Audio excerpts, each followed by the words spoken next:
tiptoe through the tulips.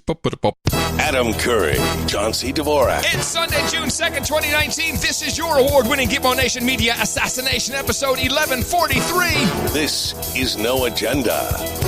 Saving football on the American pitch and broadcasting live from the frontier of Austin, Texas, capital of the Drone Star State. In the morning, everybody. I'm Adam Curry. And from northern Silicon Valley, I'm John C. Dvorak. It's Crackpot and Buzzkill in the morning. Is this to test my response time or something? Yeah.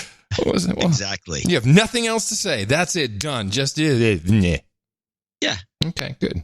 I had a million things that was possible, and I decided, it's too complicated. Okay. Well, I do have an idea. It's a big one.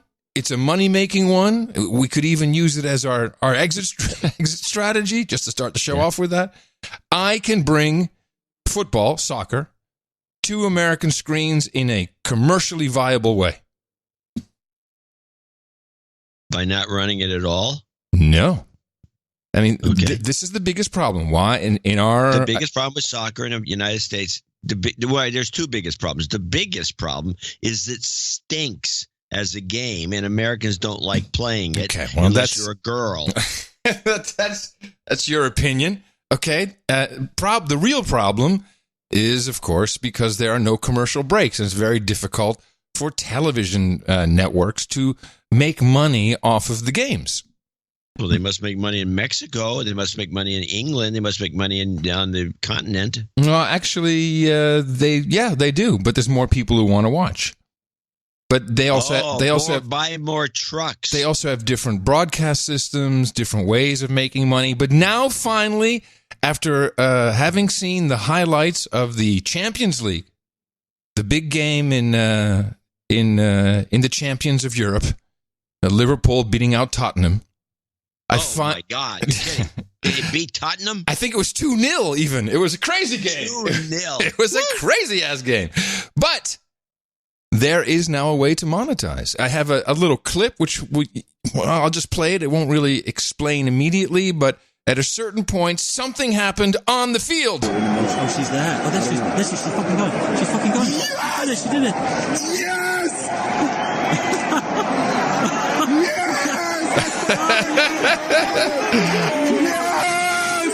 We had a good old-fashioned streaker from one side of the pitch, from one goal to the other, Kinsey Walanski, who you must do a quick Bing search on, because she was well worth watching running from one goal to the other.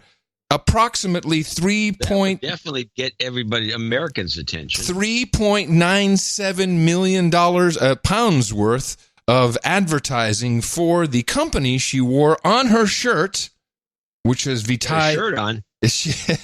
Well, whatever was left of the shirt that she had on. What was her name again? Kinsey? It's Kinsey, Kinsey, Wolanski. And she had a T-shirt on for Vitali Uncensored, estimated just under £4 million worth of advertising value. This is the way to go.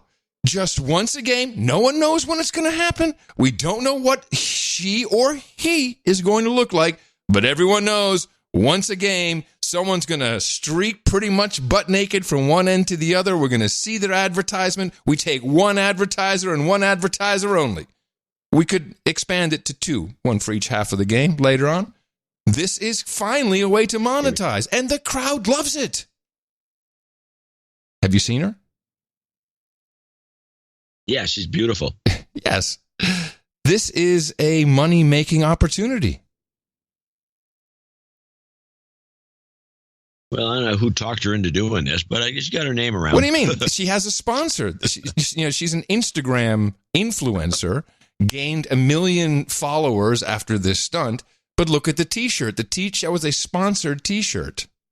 Now, she didn't get £4 million for it, but she got paid for it, and the value is unbelievable. Well, you're not on board with my idea, are you? She actually crashed my browser. She crashed a lot of old men's browsers, believe me. Yeah. There you go. Anyway, I thought it was an interesting way to do it.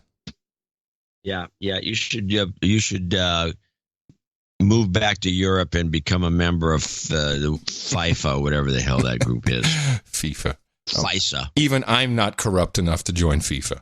It's just not going to happen. Anyway, that was my big idea. Now on to the news. And there is a little news. Okay. What do you got? I got nothing. Well, no, I do. Well, I got a bunch of Assange stuff, which is kind of interesting. Yeah, I think, did I have anything Assange? Yes, I did. I have his lawyer talking to the BBC about his health. Do you want to hear that, or do you want to go through let's start with that, and then we'll go to my stuff. All right, this was posted on the Vimeo service by Pamela Anderson, which is why it got a lot of attention. His lawyer speaking with the BBC about his mental health. Obviously, I cannot reveal the patient-doctor confidentiality protected diagnosis, but we could see that Mr. Assange showed all symptoms that are typical for prolonged exposure to psychological torture. Now, recently, my understanding is he has been transferred to the healthcare unit of the Belmarsh prison. Apparently, there should be some, as I understand, dramatic weight loss and also a grave deterioration of his capacity to concentrate and actually engage with the lawyers.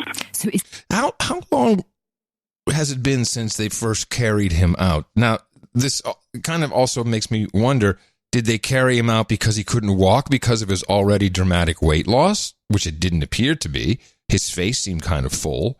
Did he lose all this weight in just, a month's time? How long has it been? 6 weeks?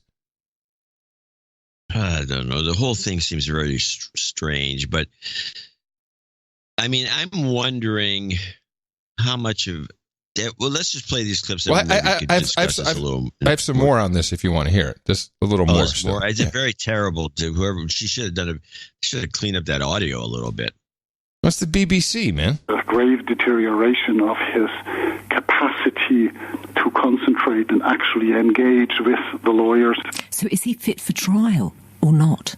It seems that he was not able to stand trial this week because of his medical incapacity to be present in court. It doesn't surprise me that this is the case. The psychiatrist that accompanies my mission said his current state is critical. He urgently needs access to a psychiatrist that is not part of the prison service, someone that he can fully trust. If he doesn't get that, and if the pressure on him is not alleviated rapidly, we will have to expect a rapid and serious deterioration of his state of health. What does he say now to you? What was he saying to you when you went to visit him? Well, he is extremely afraid of what will happen to him. He said, I cannot count on the judicial institutions in this country to be fair. I cannot count on fair judicial proceedings in Sweden. Everything is biased against me. I have no voice, and I don't have enough time to prepare my defense in any of these proceedings. The problem for Julian Assange is that he has multiple complex legal proceedings that are expanding as we speak to various jurisdictions. New charges are being added all the time, and he has no chance to prepare a proper defense for these cases. I have pretty much similar codes, but they're actually audible. Let's start with Assange being tortured. Democracy Now!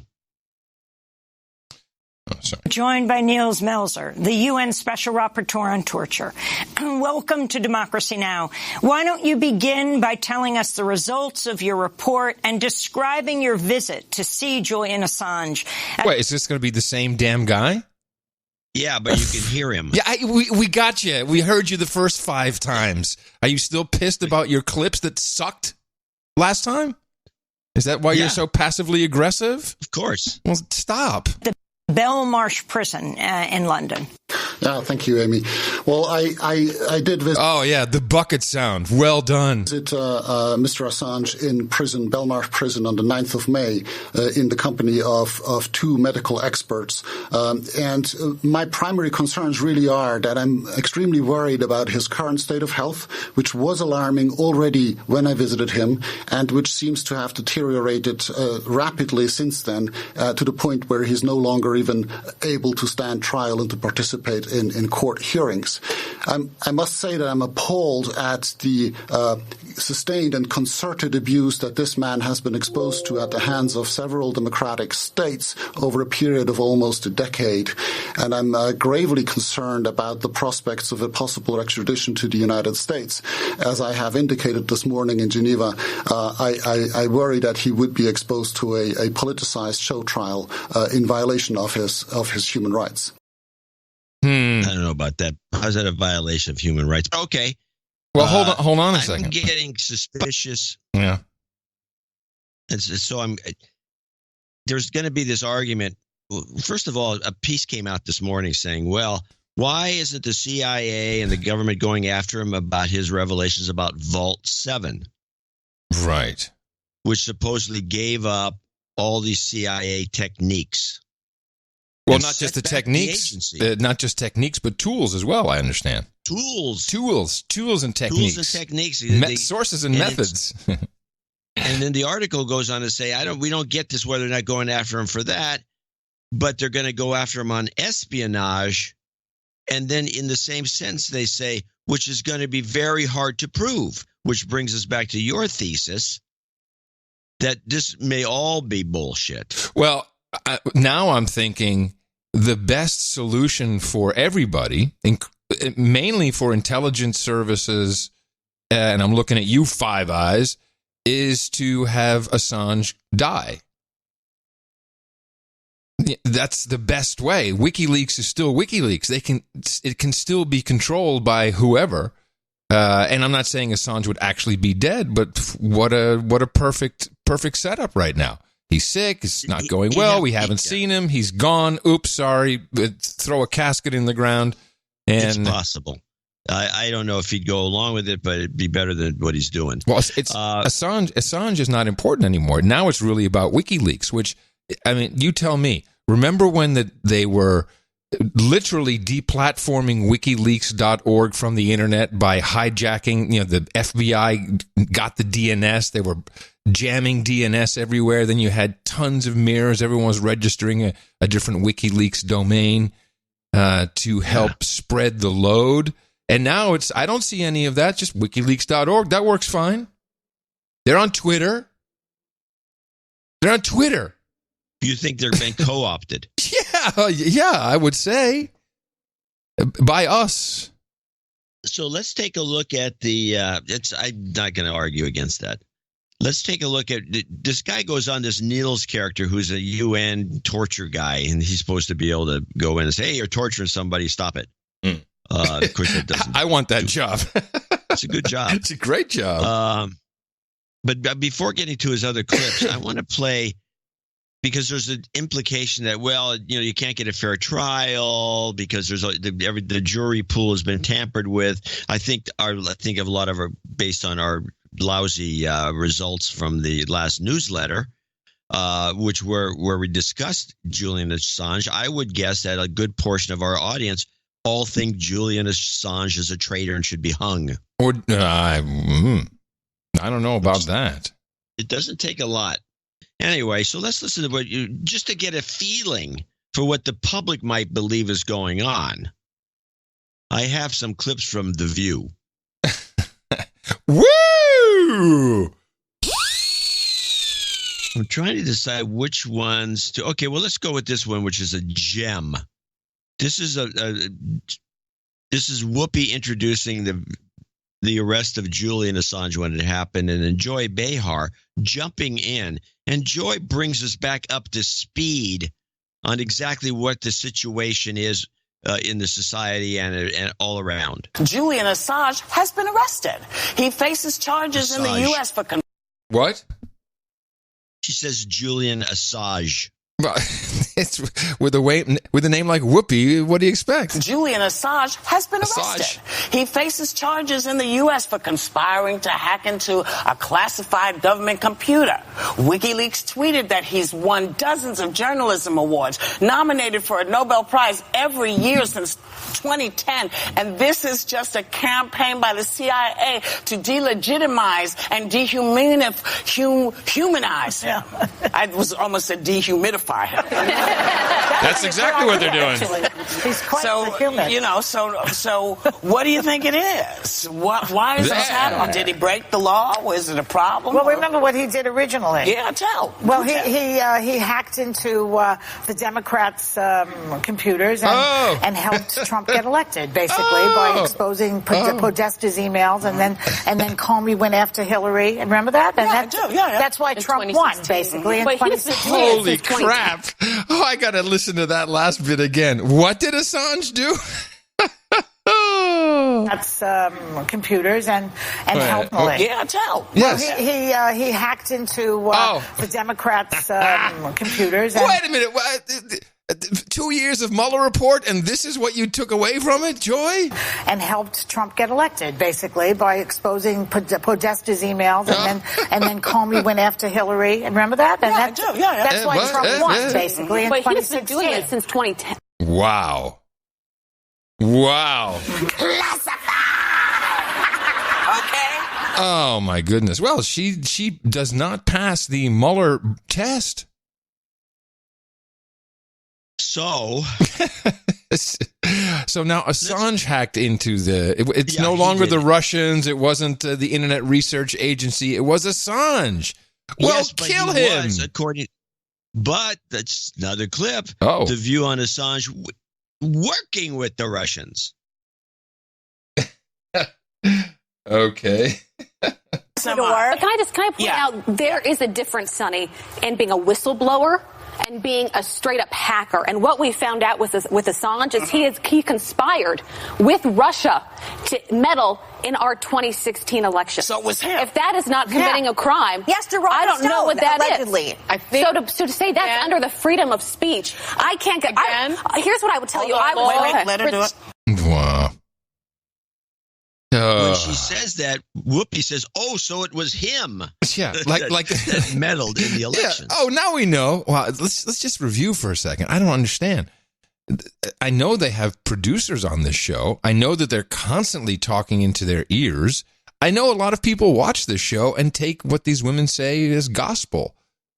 This is pretty sad. Everything she just said is wrong. Everything they both said. Those are two different women. Yes. Well, they all said it. They're wrong. So let's see what McCain has to say. Actually prosecuted him. The politics of this have always been completely hypocritical on both sides. Eric Holder under Obama decided against pursuing persecution of Assange, of concerns that WikiLeaks was, quote, a journalistic organization that would raise First Amendment issues. Chelsea Manning was granted clemency. Chelsea Manning in 2010 released 750,000 classified and sensitive military documents that put our national security at risk. Under the Obama administration, she was given clemency. Yes. This is something that a lot of people who have put national security at first, I put myself in that category, have been warning about and warning about and warning about. And the only time the Democrats started caring is when it started affecting them politically, and Hillary Clinton's emails were released, and John Podesta's emails were released. Does and anybody, I, for one, what's going to happen with him? That's my question. So here's the biggest problem. I hope he rots in hell, starting with that. Can I weigh in? Well, there you go. I hope he rots in hell, gets a round of applause. We don't even need to extradite him. He's guilty, done, and rotten in hell already. Doesn't matter. Just bring a piece of hair. Yeah, we got his scalp, girls. That's pretty low. Pretty low. So let's go back to our UN guy. This is, what's his name again? Nils something. First of all, let's have a short clip that kind of reflects what the View people think. In other words, the jury pool has been poisoned to the point where it's even at the judge level. Play this little thick clip here, Nils on not guilty plea. the same day he was dragged out of the embassy after more than 6 years, and the same day he was pulled into a UK court. He was given reportedly less than 15 minutes with his defense lawyer to prepare a defense, and then in a very short hearing was convicted for bail violation, and the judge even insulted him as being a narcissist who cannot get beyond himself. Now, as a lawyer, having worked at court myself, I cannot imagine how a judge could come to such a conclusion when the defendant didn't say anything else in that hearing than I plead not guilty. Oh, well, that's a kangaroo court then, obviously. You think? Mm-hmm. Well, of course, we do have certain standards here in the United States.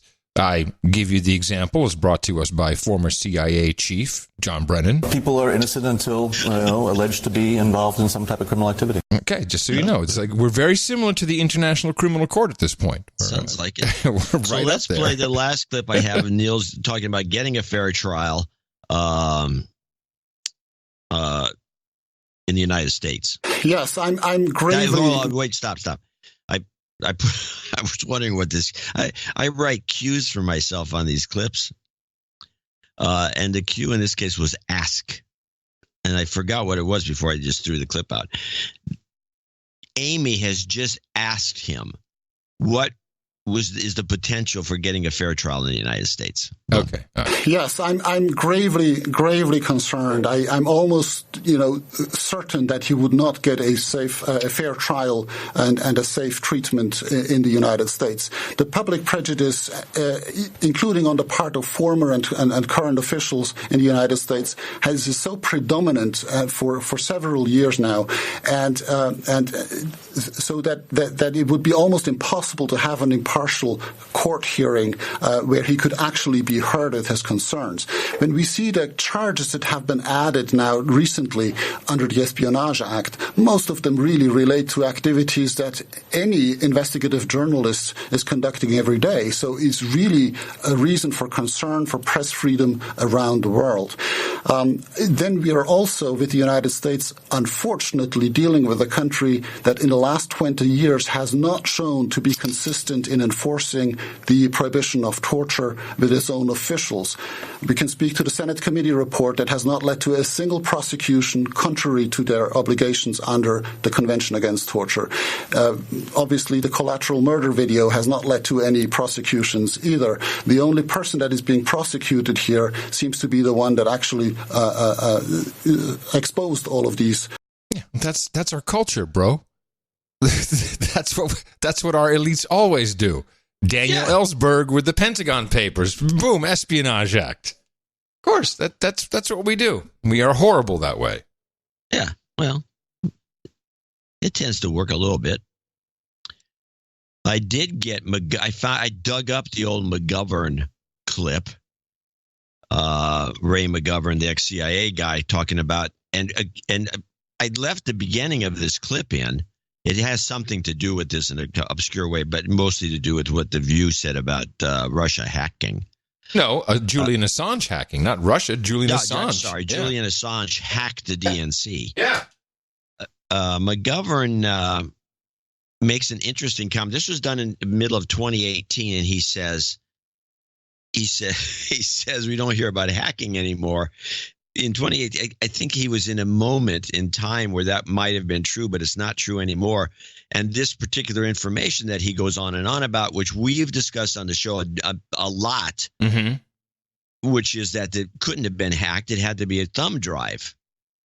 And that which brings in all kinds of other possibilities. Well, I do have some new information regarding that, but let's listen to the clip first. Let's listen to McGovern, and then you can update us. You don't hear anything about Russian hacking anymore, right? That's interesting. Huh. That was a big deal. Well, suffice it to say that with the help of our two former technical directors of NSA, Bill Binney and Ed Loomis, we've been able to prove that the celebrated, quote, hack, end quote, of 5 July 2016, which was blamed on the Russians, and the Russians alleged to have given it to WikiLeaks, and that, of course, was the DNC emails, that this was not a hack. not a hack. By the Russians? No, not by the Russians. It's not a hack by anybody. Now, how does that work? Think of the internet as a pipe, okay? Now, we know what the capacity of the internet was in early July of 2016. The information said to have been hacked could not have been hacked because it was downloaded onto a thumb drive at a speed 3 times what the internet pipe would have been able to tolerate given its capacity. This is physics, okay? Now, what rate was that it was downloaded? Well, it happened to be exactly the same rate as the thumb drive can tolerate. So, last thing here is that we know and have proven from forensics that the FBI did not do, okay, that the celebrated hack on the 5th of July was not by Russia, by anybody else. It was a download, you can say. It was a copy onto a thumb drive because the speed at which it was copied exceeded the capacity of the internet by 3 times. Here's the problem. I do have information I want to talk about. Here's the problem I have with this, and we've repeated this, and I want to believe this. I'd like to know exactly what log they're looking at. For if it was transferred through, so they have a server log somewhere which shows a transfer. Is that correct? And who has this, and how do we get this server log in the first place? I don't know. Okay.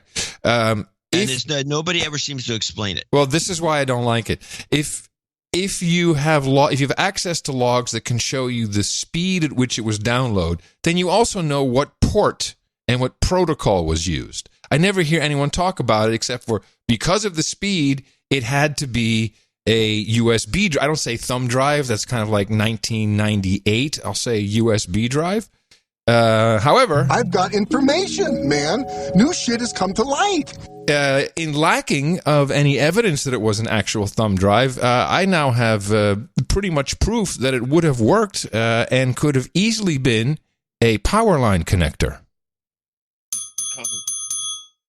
Could have been anything. And I'm a little tired of people repeating this. It had to be. It had to be. It had to be. Without show me the log. I know what logs look like. I know where the logs come from. Was it a Unix server? Was it a Windows machine? Was it a Windows 2000 server? I actually find it difficult to believe that one of the security blogs doesn't have all this information. I've not seen it. Well, of course, now we have the troll room posting all kinds of possible articles, which I'm happy about because we need to know. Well, you said you had new information. That's what I just said. It could have been a power line adapter. You're just throwing it. Okay, that's not new information. That's supposition. Yes, of course it is. And of course, you brought the power line thing in because this is a theme. When you need to explain my jokes, it's already bad. Okay. Sorry. I'm thinking, what is he got? Where is he going with this? And then it's just a joke ridiculing the power line technology. No, you. Not which power. Would be, by the way, I mean, I never thought about it, but if you think about having a power line connection. Oh, there's all kinds of possibilities. All you have to do is just drop one in somewhere, or you have to press 2 buttons at the same time to pair them. No, you don't. It's not at the same time. They have to be near each other. You push one button and it blinks, and then you push the other button, and then they're paired. You don't have to push them both at the same time. You have to have access to both of them within the same time frame. Yes. Okay. So it's not a great way. Anyway, that's not true. Here's the way it would work. You have your master and your slave, and you're sitting in the office here, and you put them in 2 plugs, and you pair them, and then you take the slave, and then you stick it over someplace else. Now you can put it anywhere you want. Okay. It doesn't send out a blip through the pot. Why am I even asking you this? I don't want to know anymore. It's fine. It was a thumb drive. I'm going with the power line idea. How do people get these transfer times? I see it in the troll room. Hey, there was no log. Transfer time is where do you get transfer time from? Just magic appeared out of the sky? No. I'm sorry. I'm not buying it anymore. until someone can show me where this information comes from. And this is the Binney group, so I hold them in pretty high regard. They should do more than just say. I will look into it. Okay. You have a second clip from McGovern? Yeah, I don't even know what this clip is, but I put it here for. I got 3 clips apparently. Play McGovern. No, I got 2. You're right. Play this second clip. Sorry, this is the motive. Nance got information. Bill Binney is still working on this. That shows that Guccifer 2.0, who is said to be working for the Russians or very much involved in this, that it's a fraud. That everything he's been saying is demonstrably suspect because of various physical principles. Now, why is that of importance? Well, let me just tell you that we have a new nuclear posture statement revealed on Friday. And the really new aspect of this says that we can go to war with nuclear weapons or these small nuclear weapons on the occasion of any kind of enemy act, including cyber attack. Whoa! So 80% of the American people, according to my informal poll, including my family, believe that everybody knows the Russians hacked into our election. Everybody knows that, just like everybody knew that there were weapons of mass destruction in Iraq.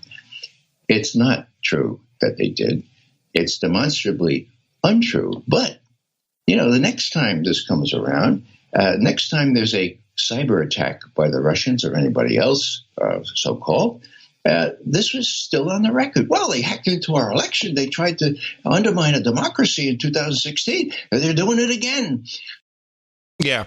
And this is, anything McGovern says, anything we say, once the information is out there, and I'm demure and disappointed and somewhat depressed by the View clips. That is now what people will believe. Julian Assange hacked into our elections, hacked into the Hillary Clinton, just into Clinton. Don't have to say anything. Just hacked into Clinton and published everything. That's the state. No one else will give a shit. No one else will remember anything. There's no more truth to be had. It's over and done with. And Assange will never stand trial. Dead man walking. Sorry. They're going to kill him. They got it. The message is out. They got everything they need in place. Off him. Continue with WikiLeaks. Great co-opt. Well, that's what you'd do. You'd co-opt it, and it's been done. I don't know how they're going to deal with Assange. If he does get killed. An urn is not that big. I mean, you can kind of put it anywhere. But if you've got the people at the View going off like they did with this unbelievable bullcrap, yeah, nobody will care. There'll be a lot of good riddance, or this. I mean, the other thing I didn't bitch about so much on the last show, but I continually bitch about is the fact that Assange isn't an American, but yet they call him a traitor. Yeah. Well, did they call him that on The View? I didn't hear the T word on The View. No, they didn't call him on. No, she just wanted him to rot in hell. But they didn't call him that on The View. But they could just, if they did, it would have fit right in. Right. But others have. I mean, a lot of our senators, a lot of Republican senators have called him a traitor. Mm-hmm. I think even Trump may have. I'm not sure. But he's been called a traitor on and on and on. And it's just beyond me, because how can you be a traitor if you're not even a citizen? No. You can be an enemy of the state. Well, that's about it. That's about it. A lot of people can be an enemy of the state. I'd like to talk for a moment about something that I think it happened on show day. I believe it happened on Thursday. The president threatened Mexico with 5% tariffs on all goods from Mexico as of June 10th. If they don't slow down the wave of people seeking entry into the United States without proper paperwork. It's my new term for illegal. And I have to say two things. First, I think it's a brilliant strategy. This makes so much sense, and I think Mexico responded quite quickly. But also, and I haven't heard anyone mention this, not even on Fox where I expected it to pop up, this will be the way he turns around and says, there you go. And Mexico's paying for the wall. No one has said this yet. It's so obvious to me. Like, so what is it? $300 billion a year. So it would be. Well, he said you could jack it up too. Yeah, every month, 5% every month. Yeah, it's fantastic. They'll be paying for the wall. I don't know how he's going to turn around and sell it, but he's going to have to say that. It's perfect. Well, it would be stunning if he doesn't. Did you guys I guess you couldn't talk about this with Horowitz since it happened after Tuesday's show, I guess, or did it? I don't remember. No, it was no, exactly. Yeah. It was after the show. So, what do you think about this? About the tariffs? Well, I haven't really given it a lot of thought. I didn't think it was a bad idea if it works, because all the idea is that you're going to ding them until they put their foot down. And if you remember,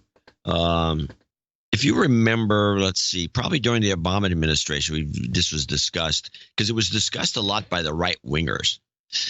Oh no, I don't know what political site discussed this, but you'll remember as soon as I bring it up. Mexico supposedly said, well, we're dealing so harshly with the Mexicans, or a little harshly with the Mexicans, and everyone's saying the counter was, you're being too harsh with these Mexicans as they're coming over the border. Well, Mexico, on their southern border, anybody comes over, they beat the crap out of them, send them back. They're very harsh. They grab them and they deport them. They do not let anyone come up the southern border, and they made a big stink about it. This was a big point of discussion, probably in 2014, 2012, maybe. Mm-hmm. And it kept going on. What happened to that policy where the Mexicans all of a sudden are saying, well, were you coming over? We're going to beat the crap out of you if you're going to stay here. And they say, no, we're going to the United States. Oh, okay. Just take the C-1 up the coast. I presume once the Soros dollars came through, everyone was like, oh, yeah, it's friend of George.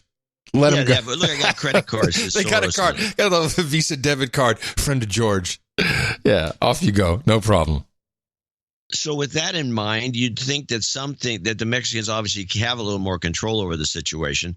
And Mexico, the way it's shaped, it's kind of, like a funnel.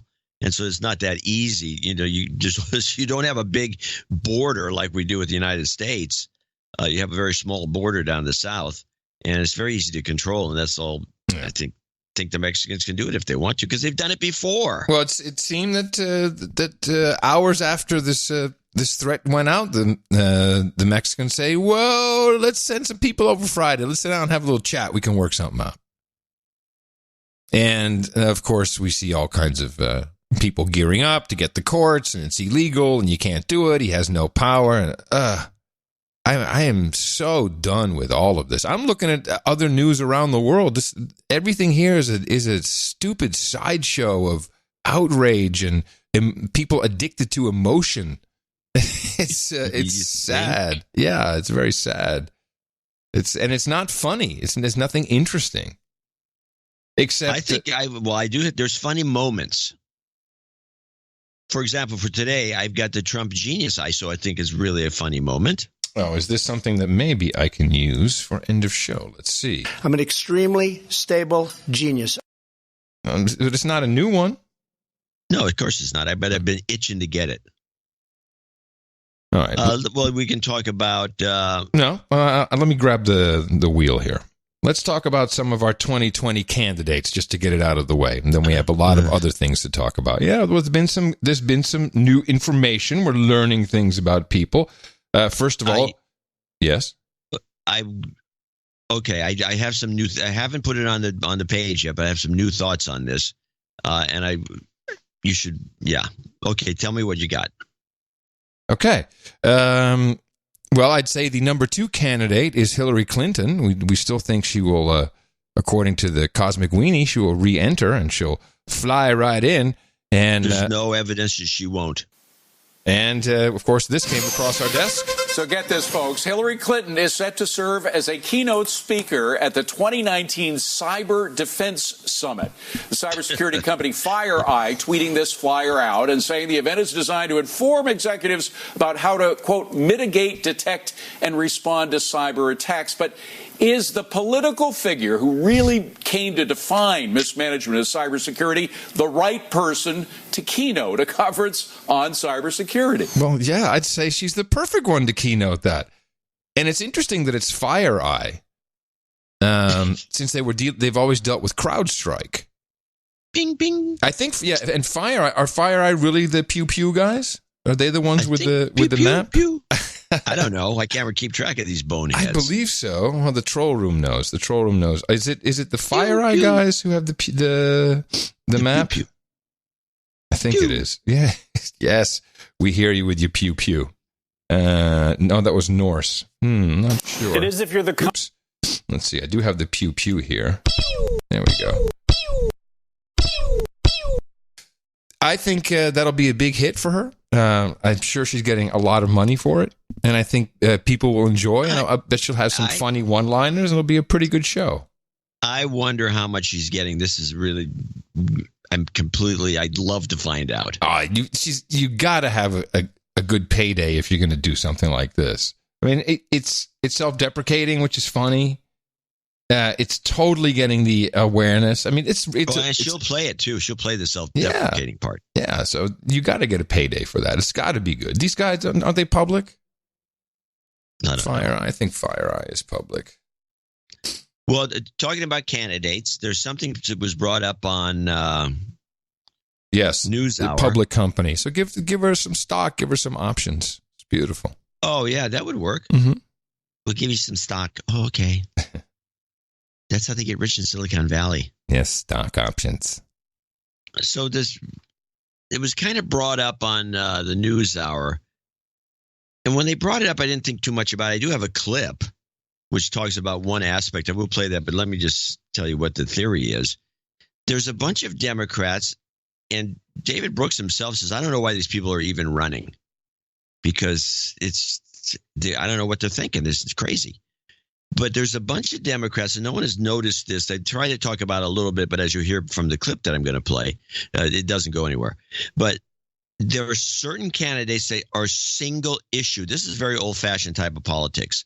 Single issue candidates. Gillibrand is for women's rights and pro-abortion. That's it.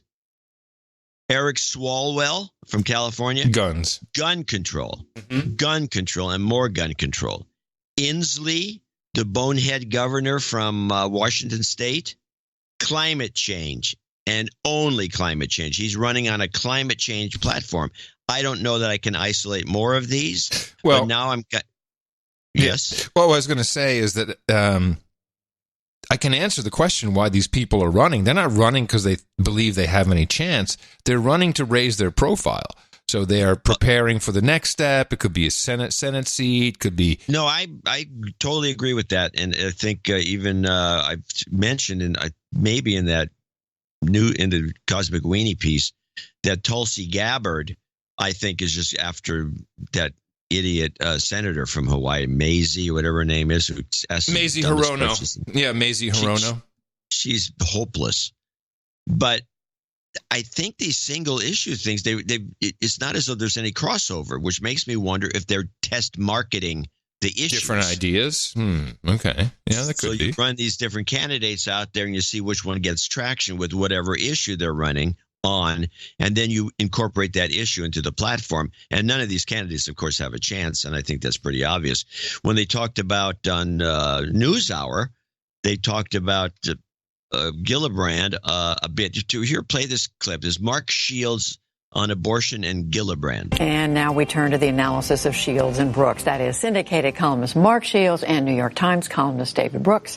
Hello to both of you. So we are trying to work our way through a conversation with each one of these candidates. Mark, there are now, as we said, 23 of them. We talked to Eric Swalwell tonight. Kirsten Gillibrand last night. I'm not going to say they're one-issue candidates, but they are. In his case, you heard him talk about gun control. Kirsten Gillibrand emphasizing women's issues.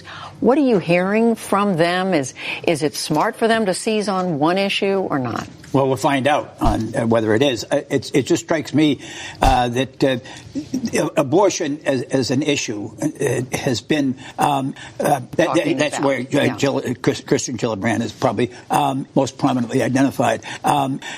Is an issue where those who seek it's hard to imagine and spit it out, man. I just say the uneasy consensus.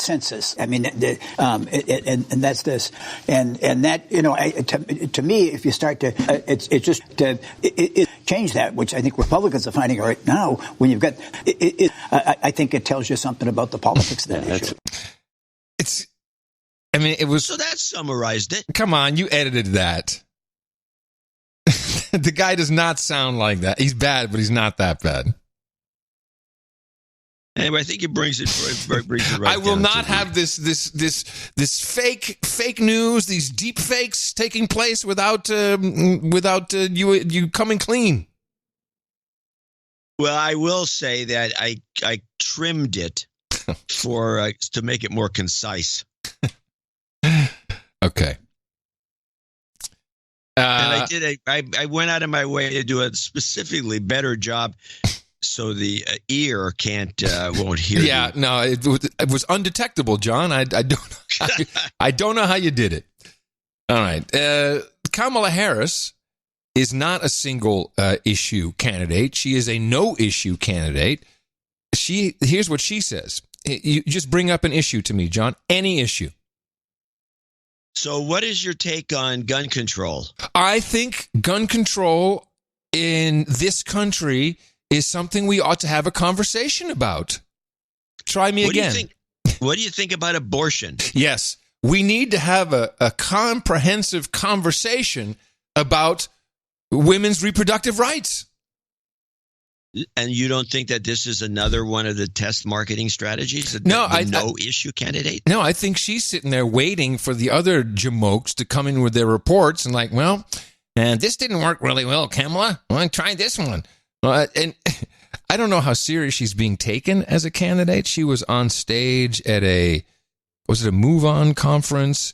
All of a sudden, some man bun pops up on stage, grabs her mic. You would have said something. You got a mic and they cut him off. Well, he talks. You can hear him a little bit here. Wait a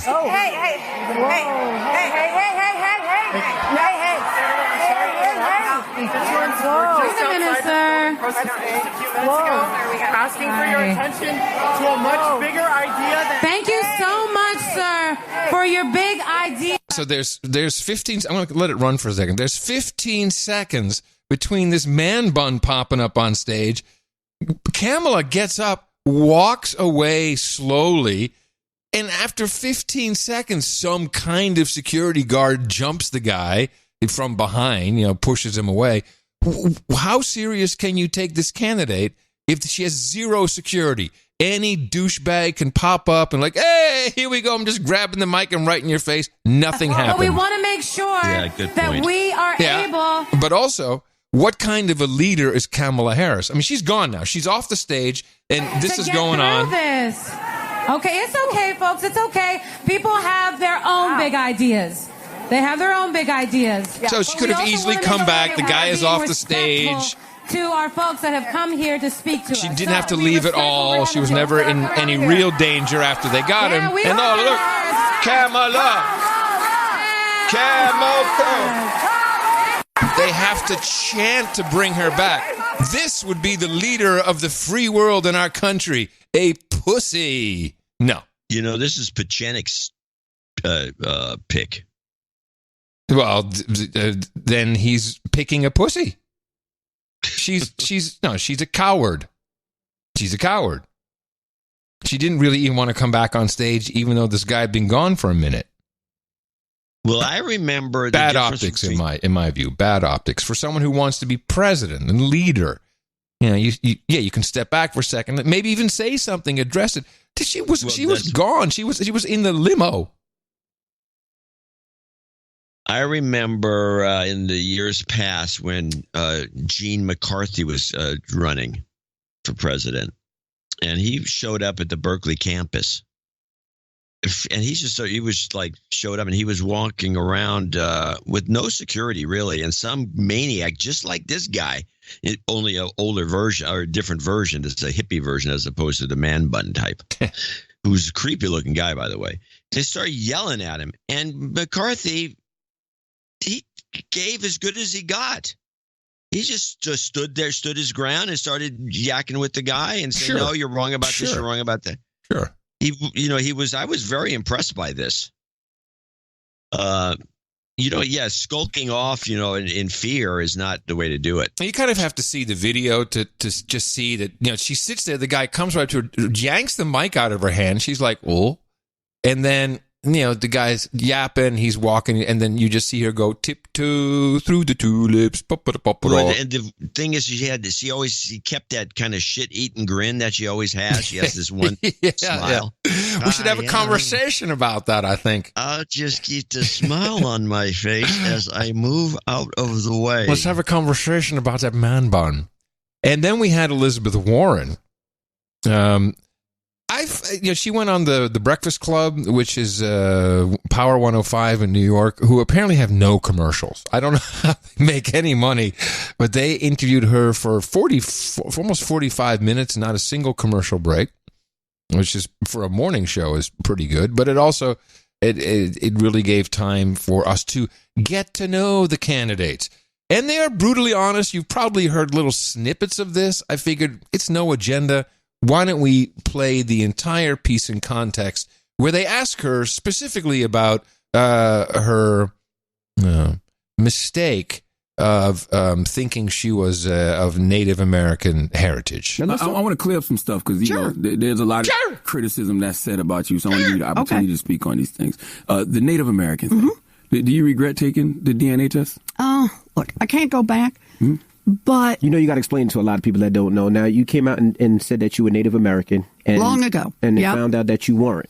And people were very upset about that. This ain't for the people who don't know. No, but a lot of people don't have that much time. Because we're putting people up to her as well. So notice that notice that she's also fighting the same issue that we were talking about with, what the public believes. These guys, and she's not answering any questions, obviously. So do you regret taking the DNA test? She didn't say no. She's like, you claimed falsely you're Native American. No, long ago. She in the people's mind, she's a liar, and I don't think she can break through it. So I grew up in Oklahoma.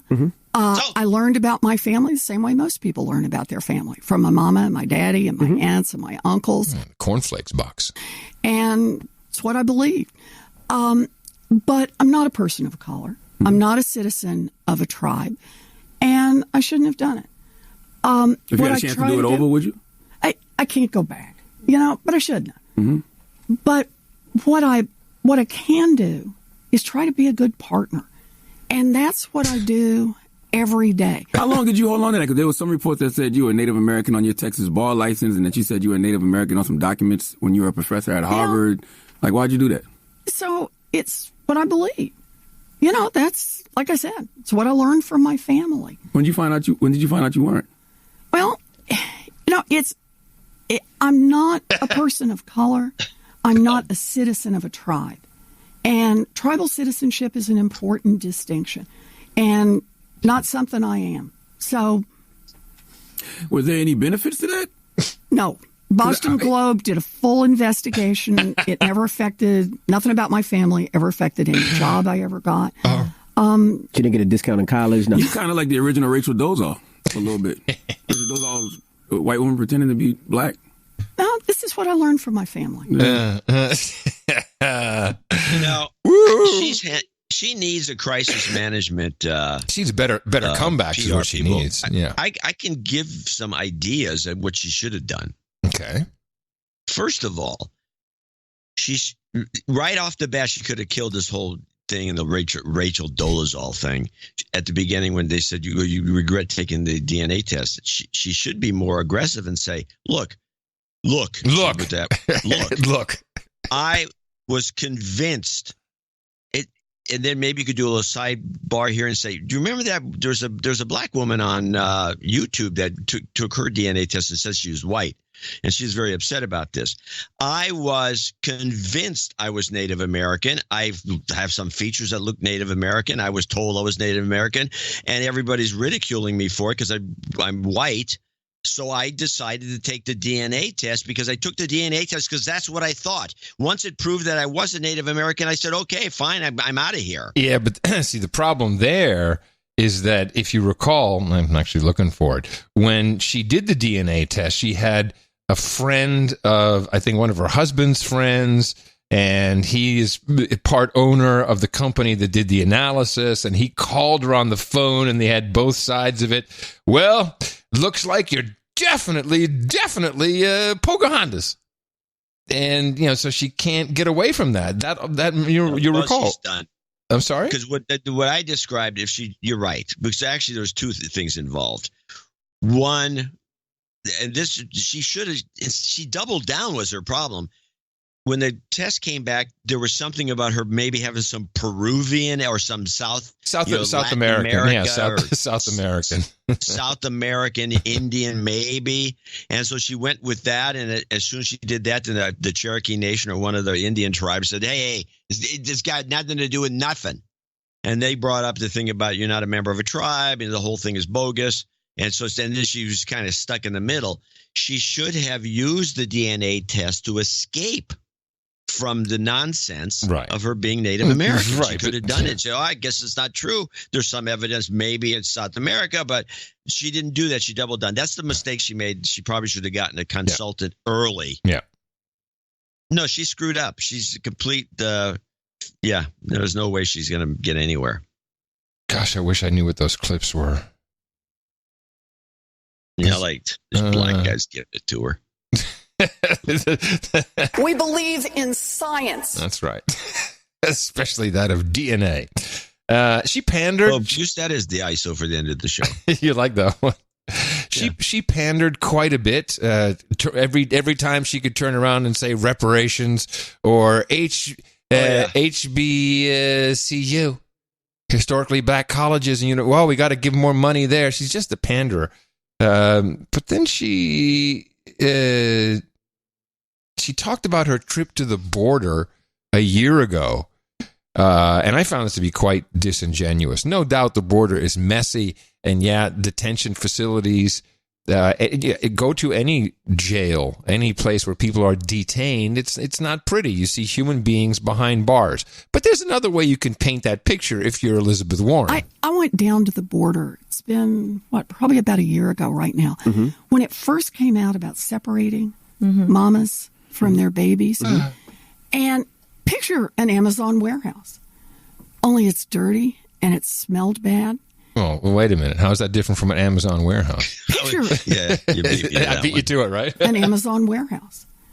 Only it's dirty and it smelled bad. And I walk in and on the left, it's cage after cage after cage. Cage. About 10 feet wide, about 40 feet deep, toilet back in the corner. And they're just jammed one after another after another. Same thing on the right, only cages of women. Then you walk into the main space, and there are these huge freestanding cages out in the middle of little girls. Jesus. Oh. A lot of that. Cages and cages and cages. And the way that conjures up is images of actual cages. But of course, it's bars, it's a cell. No, her pandering and then the reparations thing and all the rest of it, these impractical ideas. She's full of crap. She's always been full of crap. And since she did that hearing about Rachel calling on the phone, the robocalls, and we have to put a stop to it. It's worse than ever. She is a do-nothing senator, a do-nothing person who just is very ambitious. I have a clip here just because I see it from 2011. It says, Elizabeth Warren, elitist. Shall we just have a listen since it's an old clip and you never know what joy it could bring us? I'm sure it's fantastic. You are causing problems. We had an agreement for a later hearing. Your staff asked us. No, it's not good. I can already tell it's not going to be good without knowing what it is. All right. Then I have Brexit. Yeah. Brexit. Yes, well, a couple of things. I didn't get any clips or anything of John Cleese, but you know he's been in the news. That Cleese clip was not that good. No, it wasn't. I did get a good clip from Elton John, which I thought was it shows exactly the problem with people in this case who are with the establishment and virtue signal and claim things, but really are behaving in exactly the opposite way.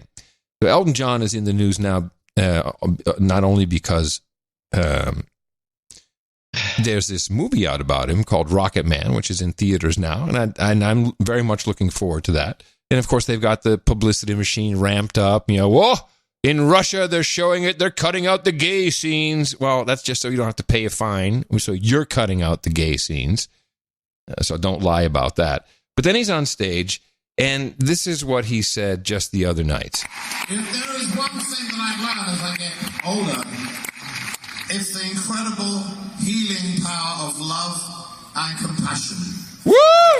And love! I really believe that we need more love. Love.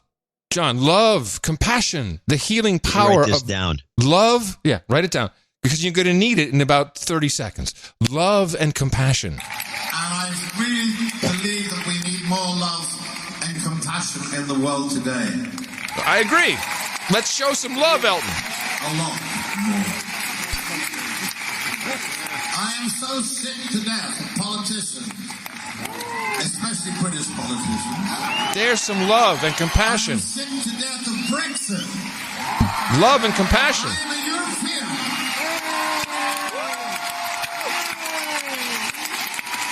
I am not a stupid colonial imperialist English idiot. Now, correct me if I'm wrong. He's saying, I love and compassion, but I'm not a stupid imperialist English idiot who likes Brexit. Am I missing something, or is he missing the compassion of people who feel different than he does in this case? He just said 20 seconds ago. He just said 20 seconds ago, and he comes back to it. I'm ashamed of my country for what it has done. It's torn people apart. So I want more love in the world. I want us to talk to each other. Clip of the day. More love, just like that. I'm sick of these imperial English idiots. More love and compassion, everybody. I mean, wow. It sounds like De Niro. When people don't even see, I mean, do they not see this themselves? It's like, oh man. And I know he can just say, I'm sick of what's happening, but he's really, really calling out people who are pro-Brexit as imperialist idiots. His own countrymen. Yeah. That's pretty bad. That's what happens to the guys get a lot of money. They think there's a lot of guys. Well, Elton John is he's on a whole nother level. He can do whatever he wants as far as I'm concerned, but yeah. Yeah, well, he's got all this money and immediately the first thing they do is they eschew their own nation because they consider themselves above it all. He lives in Atlanta. They're international people. I'm an international person. I'm an international civilian. He lives in Atlanta. He lives in Atlanta. That's his main house is in Atlanta. Sure, he hates Trump too. Yeah, we should just call him Sharon from now. Yeah, that's his gay name is Sharon. Sharon? Yes.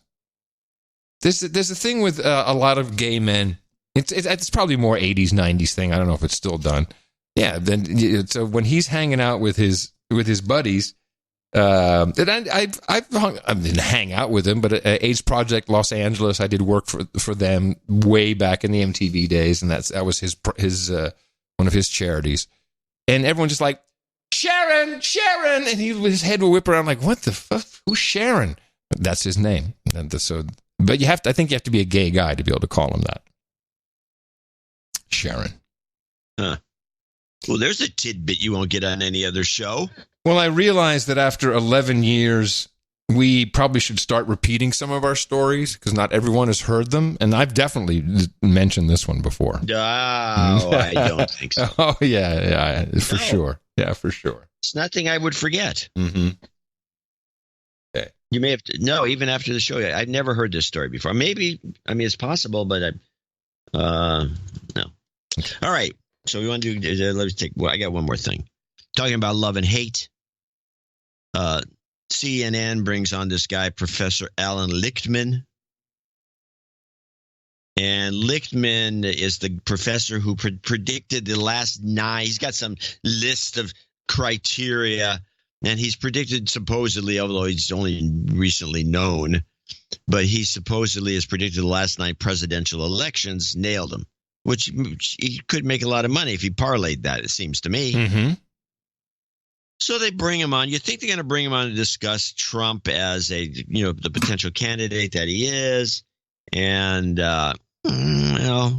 kind of. But let's play Professor Alan Lichtman 1. But Professor Alan Lichtman has also made a name for himself by looking into the future. The historian has correctly predicted the last 9 presidential elections. Look at all the faces on your screen, he called, from Ronald Reagan in 1984 all the way through Donald Trump in 2016's biggest political upset in modern U.S. history. Now Lichtman says, albeit with some caution, since obviously nothing is final yet, but that Trump will win again. But the professor also believes Democrats do have a shot if they impeach him. So let's talk about that. Professor Alan Lichtman is listening now. Professor, good to have you on. A shot. Good to be on.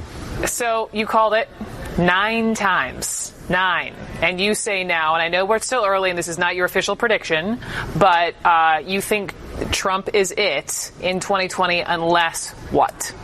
Unless the Democrats grow a spine and do their constitutional duty and move into an impeachment inquiry, and I think the evidence will show ultimately an impeachment. It's a false dichotomy to say Democrats have a choice between doing what is right and what is constitutional and what is politically right. Impeachment is also politically right. Right now, based on my system, there has to be 6 negative factors against the party holding the White House, the Trump party, to predict their defeat. They're down only 3.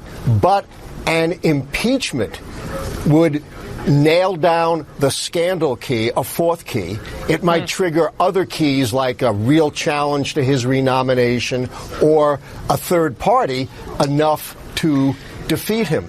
And let's not forget, impeachment is not just a vote in the House. It involves public hearings as part of the impeachment inquiry, and what everyone forgets, a public trial in the Senate in which House prosecutors present evidence, present documents, make opening and closing statements. You know, Richard Nixon, before all the public revelations, was at 67% approval. It was the public revelations of his misdeeds that drove him down to 25%. But here's the but, Professor, because if you look at it the other way, and you, by the way, very well may be correct, but if you look at the other way, if you consider that Trump is daring Democrats to impeach him, right, that he sees this as this potential galvanizing moment for his party and also those, importantly, who've been on the fence ahead of 2020, might that not backfire on Democrats politically? Absolutely not. Oh, really? Okay. Absolutely not. And then, of course, I'm already disappointed this guy's not giving us any insight whatsoever. He's just another Trump hater they bring on CNN. He goes on and on about how he should be impeached.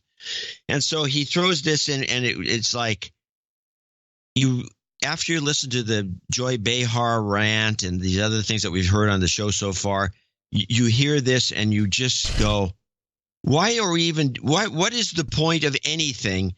If this is the way things are going to go, this is part 2. It's a short 9 seconds. All the evidence against him. We're not just talking about obstruction of justice. We're also talking about something Mueller did not opine on, possible collusion with the Russians. Please. Mueller did not opine on, he says, collusion with the Russians. Now, that was the news media, the very station you're at. That's what the whole report was about. CNN has now, or Turner Broadcasting, I should say, subsidiary of Time Warner, is now moving all freelancers to a 90-day billing cycle. Yeah. That's usually not a good thing. That's usually an accounting trick. Yeah. Yeah, when you have issues with your pay. role. It's a great, and they're offering people, we got a special deal through Citibank. They'll give you a loan in the meantime. Woohoo! That sounds like a groovy way to work. Well, someone else who was in the Nixon era was Tom Brokaw. He showed up on the Morning Joes to really express his displeasure at the ease at which these impeachment discussions are even being held. And I've been going back over that period of time, and the great difference is it was so much more methodical then on both parties. They knew how serious this was. This was not just let's put it on the calendar for Monday. An impeachment means that we remove the president from office, and there's no more dramatic instance in the American Constitution or in the American political way of life than doing that. So they went at it, both parties, in the most methodical, thoughtful way. And so they crossed every T and dotted every I. They had discussions back and forth in public and privately. Now they just throw the word around like, let's take a break and have an impeachment. I think that's really, really inappropriate, and I think it cheapens the process, frankly. And I don't think that it advances our interest in moving this country forward at a time now when we need to be paying much more attention to what the Constitution says, what the process is, and who we are. We've got three branches of government. The president still is the strongest. But if you're going to take a president down, you better take him down in a way that you can defend that 100 years from now, based on not just the evidence, but on following the rule of law. Yeah, I was actually stunned by this clip because it was on Morning Joe, and he's a known Trump basher. Yeah, and he didn't really do the bashing. They got caught off guard by this. They actually cut away from him kind of after that sentence. They didn't even say thanks, Tom. Just went to some other guy who was like, well, yeah. But for people outside the United States, but also many people inside the United States, the House doesn't impeach. That's not really how it works. They come up with the articles of impeachment, and then they send that to the Senate as a recommendation for the Senate to remove the president from office, which seems unlikely at this point. But Pansy Pelosi went on to Kimmel to sell her message, and she was on she got a long segment. She had, I think, 3 segments. So she was there for 15, 20 minutes. That's terrible.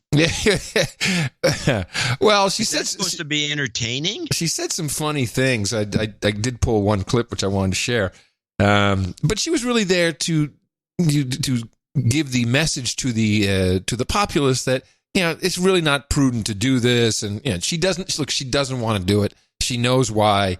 It's a smart thing to do. She really just wants to prolong this up until the election. It's the same thing. We just went through this, which is why it's no wonder that CNN is going to a net 90 billing. I mean, all these guys, you can't keep pushing this on people. It's like the Malaysian airplane that went down. People get tired of it, even of this.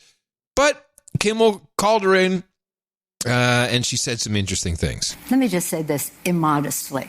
Okay. Immodestly, so she's going to boast about herself in a way it's like giving yourself almost the highest credentials in the country. It was odd. Let me just say this immodestly. I probably have a better idea as to what the president has to be held accountable for than anyone. Have you read the Mueller report? Yes, I have. The only the blacked out parts? No. Oh, yeah. We're calling for that. They would show it to me. But I said, why? I'm not going to let you show it to me unless you show it to the whole country. Oh, interesting. I would want to see it. Now, you also see how uninformed Kimmel is. He doesn't even know the way he's speaking, I don't even know if he knows that there is a report that has been published.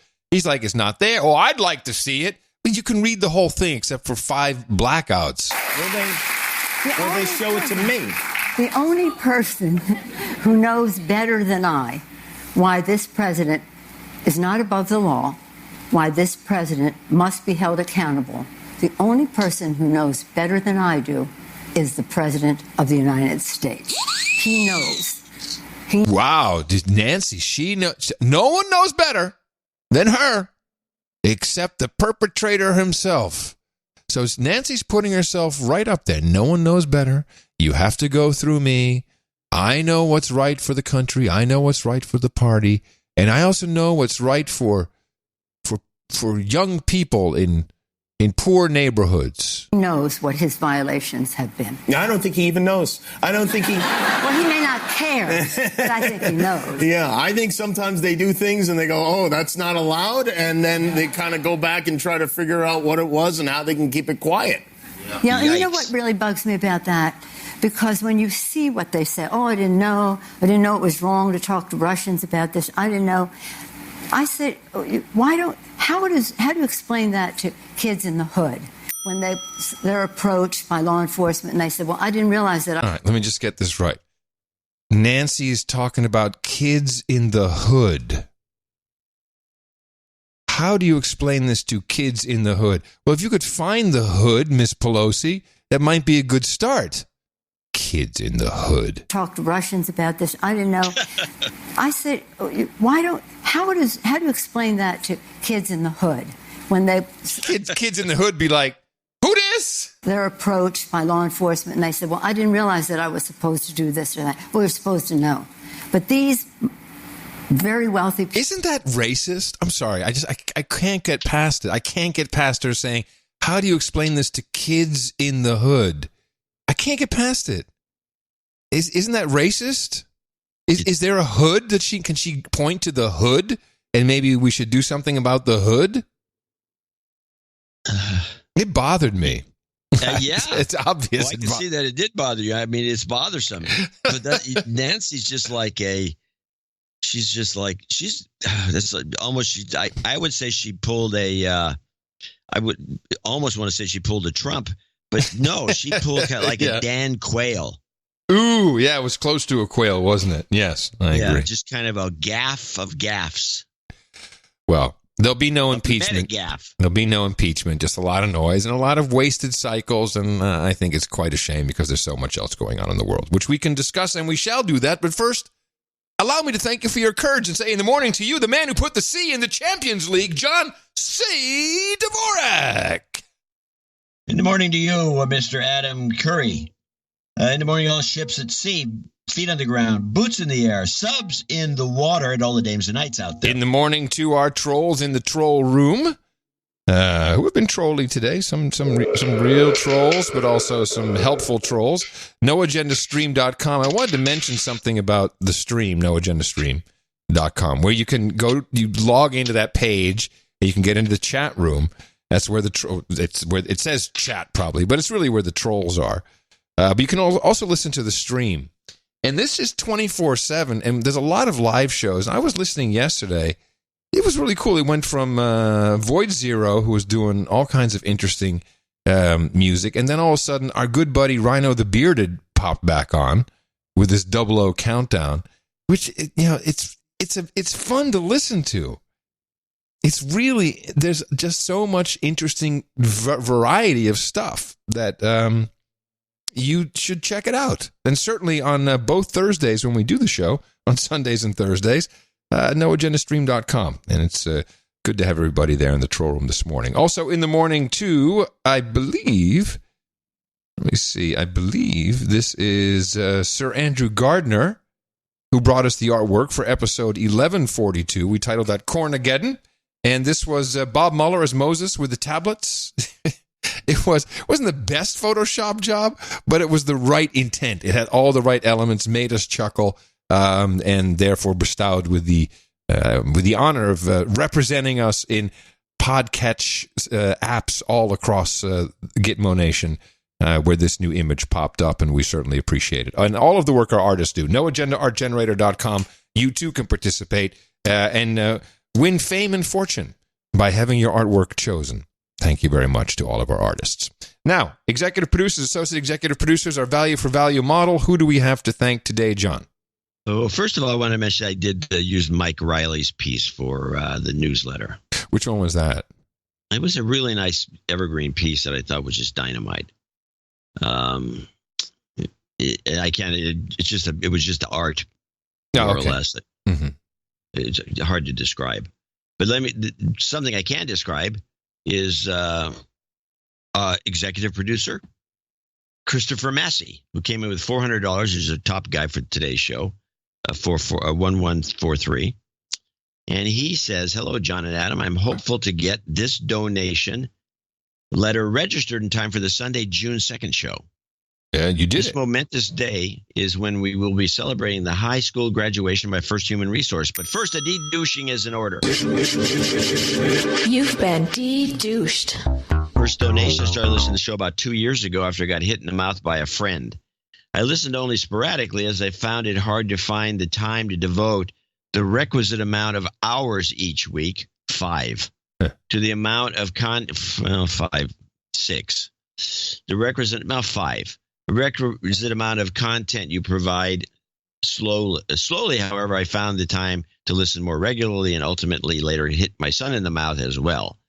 The recent deconstruction of the Russia-Trump carnival has been tremendous, and although I was really doubting Adam's theory about Mueller being a cover-up guy at first, I've come around to at least accept it as a strong possibility. Okay. My son and I have spent a lot of time on the road. We are frequently traveling for his athletic tournament showcases and the like. It's been a tradition for us to throw on no agenda for our long drives, and we always find something to trigger a conversation, either right then or later on. He is now a regular listener as well, but he's leaving our nest soon in order to play sports at even a higher level prior to going to college. And I know we will both continue. What does he do? What kind of sports does he play? I'd like to know. Yeah. Ask politely to split this donation into half for me and my son. You do the bookkeeping. That's an easy thing to do. I'd love some of our favorite jingles. Goat karma for his next year. That's true because I say it to him all the time now. Yeah. Which is a real problem in most families. We have the issue here as well. Yeah. It's true. And who? And a full L Sharpton, resist we much. That's true. But resist we much. We must and we will much about that be committed. You've got karma. All right, Chris. Yeah, let us know what kind of sport your son does. Sir Jeffrey Steckroth, parts unknown, 393.93. What a strange time to be alive. Does this many dollars make you play the No Agenda anthem? Then he says, oh dear, I'm hammered.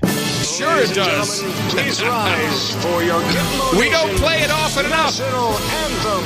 And you may sing along. In the morning, Gitmo Nation, we are all charged up to be human resources and servants in all lands and all ships at sea. From the east to west, down under to the lowlands and beyond.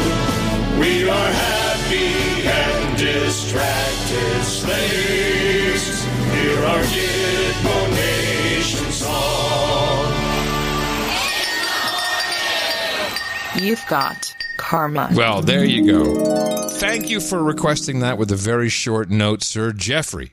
Beautiful. Love doing that. The Gitmo Nation National Anthem. Joseph Lisley, you think? L-I-S-S-L-E. Or Liesel? In New York. Maybe Liesel? Lisley could be. Liesel could be Liesel, but I think Lisley would make sense to me. 333.42. I'm a douchebag no more. He didn't ask for a de-douching, but he should be given one. We'll give him one. Sure, absolutely. You've been de-douched. I've been listening enthusiastically for 2 years now since my smoking hot wife hit me in the mouth, but this is my first donation, another first-timer. Yes, very good. Goat karma for our brand new human resource, the world, you two, and your fine work. Well, thank you very much. Here's the goat for you. You've got karma. And your brand new human resource. Do tell more. Mike Harrington, Sir Mike Harrington to most people. Grand Canyon, Arizona, 333.33.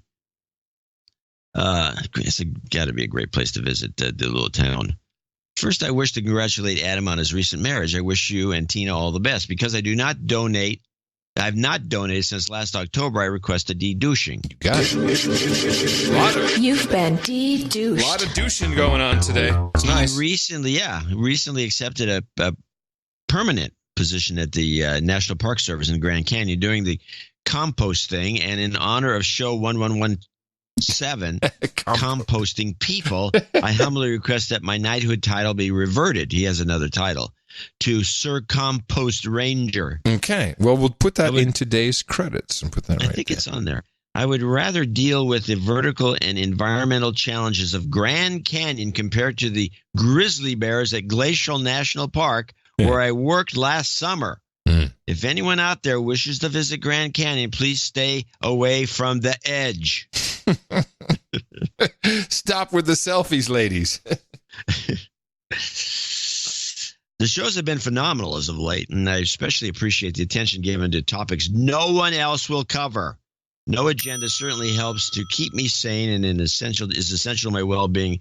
As I like to hike around the canyon during my job, I cannot tell you how many hikers I've passed on the trail who look at me strangely as I burst out in laughter while listening to the download of the show. Whenever anyone asks why I'm laughing, I tell them that I'm reacting to my podcast and that they invariably presume I'm listening to some douchey and elitist TED Talk.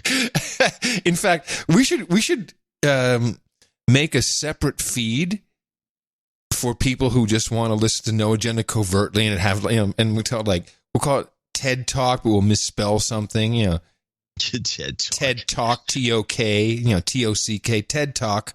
We'll have like TED logos, and so people, can feel safe listening to our show. Little do they know I'm listening to the best podcast in the universe. Please keep up the good work and know that you two both are very appreciated. I request Jobs Karma for all and a good old Reverend Al. Thank you for your courage. He's getting lunch at Chipotle. The tortillas in the race.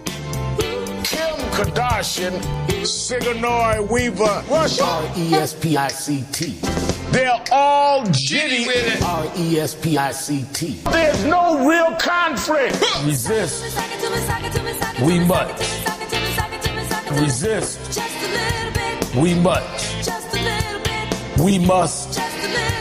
And we will much about that be committed. Jobs, jobs, jobs, and jobs. Let's vote for jobs. You've got karma. All right.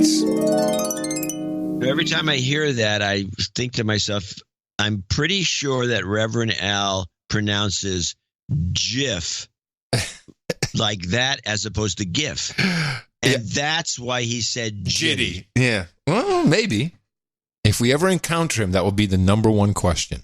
If anyone meets the guy, ask him how he's pronounced. Show him the word. I'll write it down on a piece of paper. Don't say it. Just how do you pronounce this word?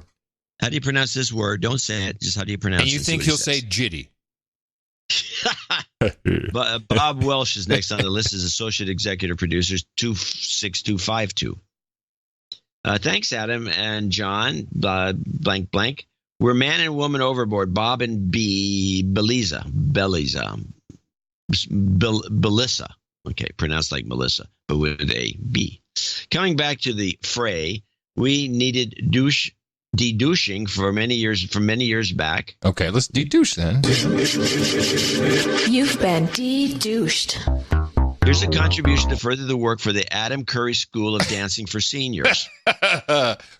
And for the upcoming John C. Dvorak cookbook for fake meat and farmed salmon. Ha! It's a beautiful birthday on June 21st. I'd like to get a goat scream, but that's true, a squirrel, and maybe a Hot Pocket so you can dredge it up. Congrats, Adam, on your recent wedding. Bob and Belissa. All right, and we'll throw some karma in there for you as well. Squirrel! Hot Pockets. Oh, wait. Let me do that again. I missed up the sequence. I can do that better. Gosh darn it. That's true. Squirrel! Hot Pockets. Yeah. You've got karma. Tight. Nicholas Robinson in Somerville, Massachusetts. Nuts. 20102. I humbly request some moving karma as I transition away from living in apartments and into my first house. Thank you for your courage and keep up the good work. Well, Regards, sir. Yeah, congratulations, congratulations, Nicholas, on the new house. Here's your moving karma as requested. You've got karma. Love hearing that. Very good. Eric Roosboom. Roosboom. Krimpen aan de Lek. Krimpen, close. Roosboom, Krimpen aan de Lek. Very good. Roosboom. He's in the Netherlands. You can tell because of your my Netherlands voice. Outstanding accent, yes. $200. Netherlands voice. Hi, TM, John and Adam. After years of donating $5 per month, I'm getting closer to being knighted. This donation is a giant leap into this goal and a contribution to the best podcast in the universe. Monday the 3rd, it'll be celebrating my 50th birthday the old-fashioned Dutch way. we know how that works. Hey, come on, everybody. Let's Complete go. with Dutch birthday circle, listening to each other's boring stories and opinions. I don't think people have heard this for at least a number of years. Yes, so the Dutch birthday experience has multiple facets. The main way it works is you go over, and this may have changed throughout the past 20 years that I haven't really actively been living there. But there's no evidence of this having changed. There's no evidence of it having changed. You go over to the person's house, and everything's decorated. They have a chair. The Dutch are nuts about birthdays. Their chair will be decorated with balloons and all kinds of stuff from the early morning on, by the way. You get up in the morning, your chair is already decked out. Your presents are there, and it's very festive. All the family and the friends come. It's the same people you saw last week at someone else's birthday party. And then they have all the chairs in a circle in the living room, and we're all drinking and we're chatting and we talk about things like, morning wood, bad breath, your wife's bad breath. And it's the same stories and everyone kind of does it. The kicker, though, is when you go to the bathroom in a Dutch home, there will be a calendar on the wall, seat height for men and women. Women see the calendar more often. And the calendar is a birthday calendar. And you can see, because of course you're at the person's house, you say, oh, it's their birthday here today. You can put your own on, and you can also look ahead and see where the next circle will be. It's a wonderful cultural experience that I recommend to everybody only once. It sounds dreadful. No, it's really quite okay. It's really nice of the way the Dutch. I like the birthday calendar.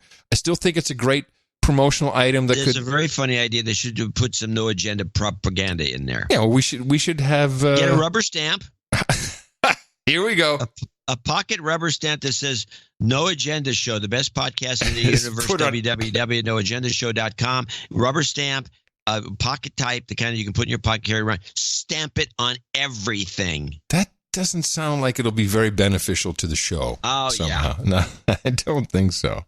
He would like to request a goat karma, Dr. Kiki and science, and an F cancer. And he says, de groten, is that what it's? De groeten.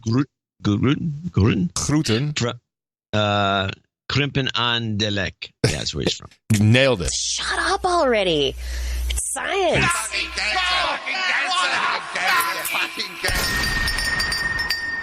You've got karma.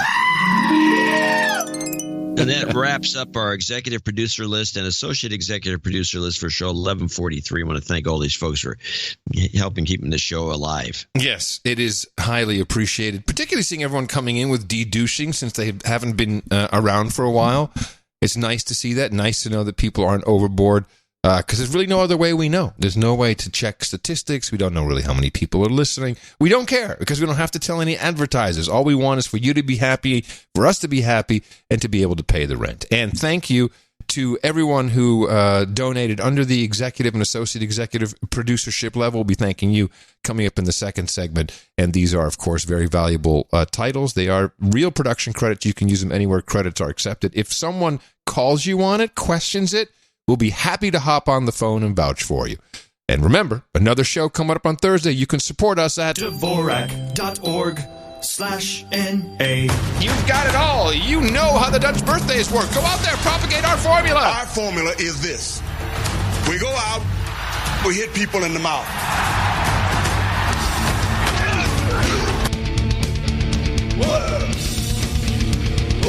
We believe in science.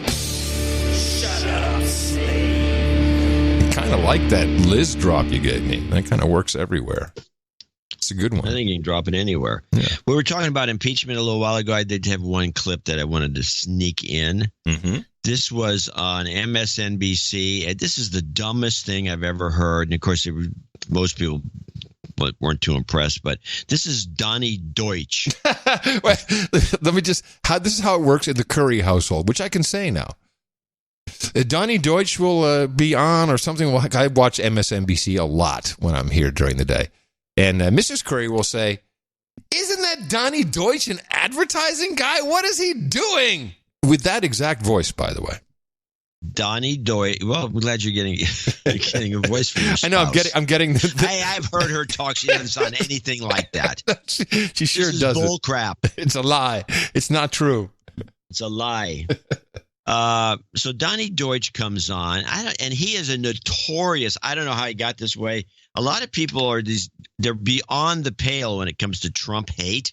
Yeah, and he's one of them. And it has to stem back from the guy. Trump has a insulting character most often. And I think in his years of being in New York and running into people in events. Well, being in New York, everyone's run into Donnie Deutsch back in his ad days. Everyone knows him.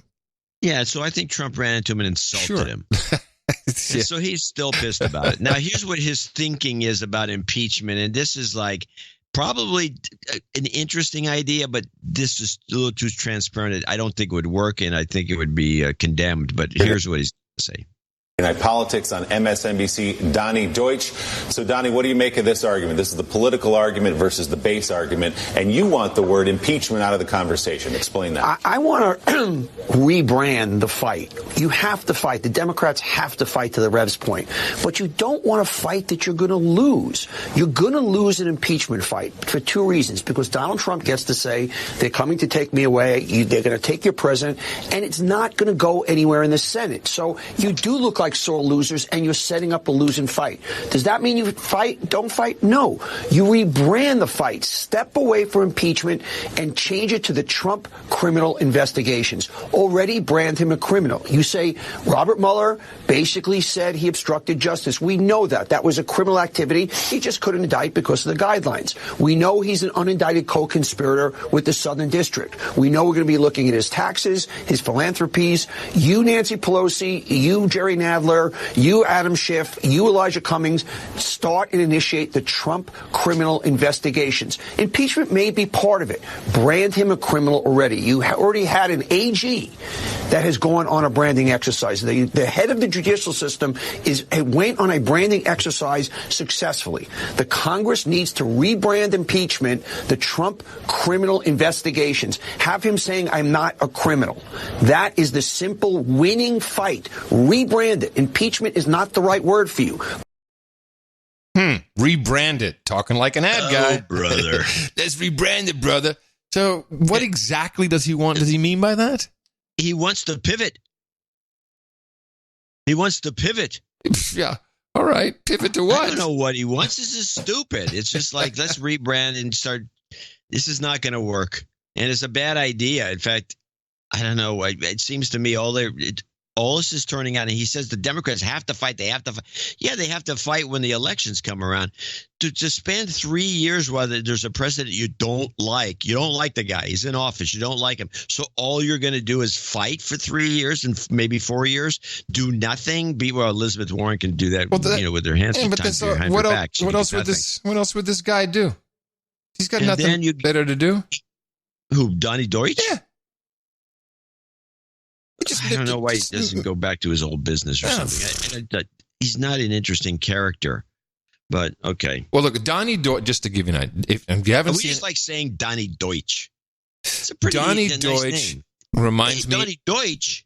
Yeah, he reminds me of Larry Coppold, who you don't know, I don't think. Anyone in the ad business will remember Larry Coppold. And he's one of these guys who either winds up being the creative director or the CEO or like president. That was always my favorite title. I always want to be the president of some organization and co-founder, because I co-founded it, and so I'm cool. But I'm president, so I have no responsibility. It's like I don't have a C title. You do whatever you want. He's the president of stuff. And he's the guy who will go into the client like Oracle and explain his vision for rebranding their database product. That's what he does or used to do. And I see children from all over the world, and I see how Oracle is making the database bring joy to the children. And everyone goes, oh, yeah, Donnie, yeah, he's a legend. That's the kind of guy he is. Yeah. Well, I figured it out. I figured it out, John. They mocked him. Yeah. I'm going to move away from politics for a moment. Good. I figured it out. I figured out and now I really figured it out. And it was something we could have known. Tucker Carlson had a guy on this past week, and this guy's name is Luis Elizondo, and he is billed as former military intel officer, and I'm quoting the lower third verbatim. Former military intel officer. Sounds impressive, very impressive. And when I heard this interview about the Tic Tacs, the flying Tic Tacs, the flying saucers, all these Air Force pilots, military pilots coming out and being very open and not having an issue at all about talking about these very strange stuff. I mean, are they among us? Are the aliens here? Are they just flying around? I mean, it's flustering. So bring in the expert, the former military intel officer, Luis. Look, we have the most sophisticated weapon systems right now on the face of the planet, and we can identify not only a 737 or a MiG-25 or a F-22, we can tell you even what airline it is and the difference between the models of aircraft within that type of aircraft. So I think it's highly unlikely that a foreign adversary was successful in developing something like this. So let me ask you one last question. Do you believe, based on your decade of serving in the U.S. government on this question, that the U.S. government has in its possession any material from one of these aircrafts? I do, yes. Do you think the U.S. government has debris from a UFO in its possession right now? Unfortunately, Tucker, I really have to be careful of my NDA. I really can't go into a lot of more detail in that. Okay. But simply put, yes.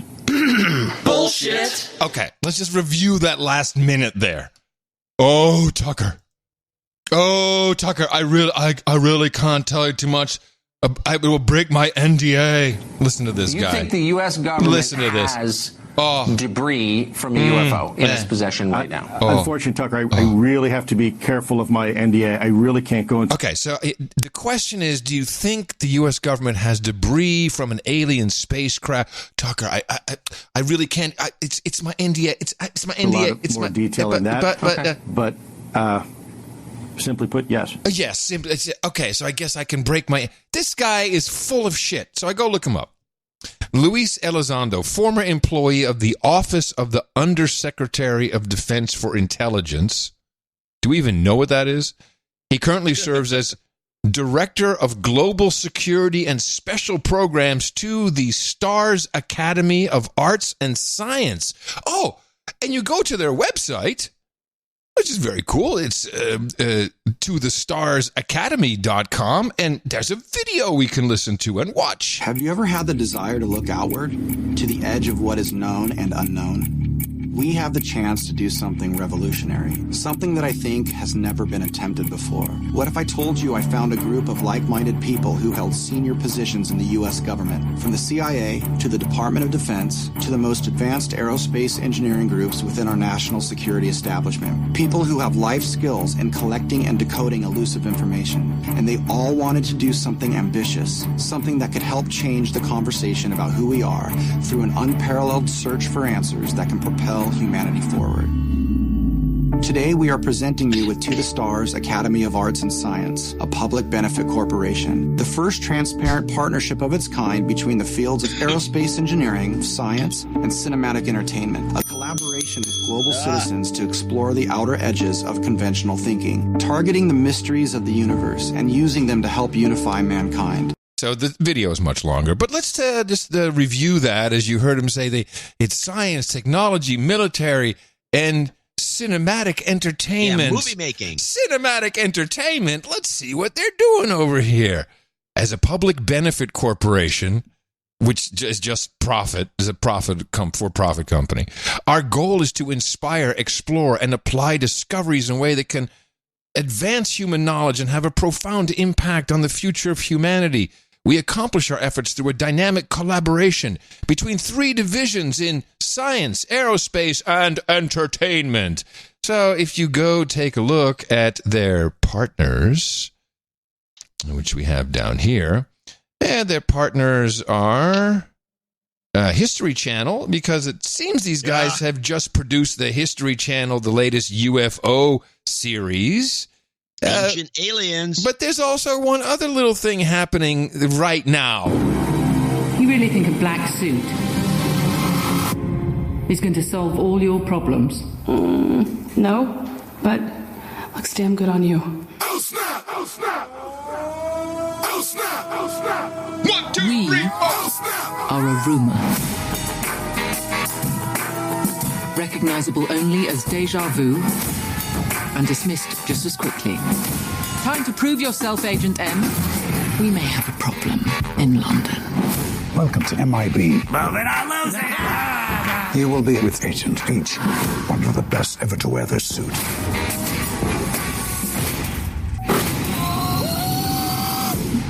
We are the Men in Black.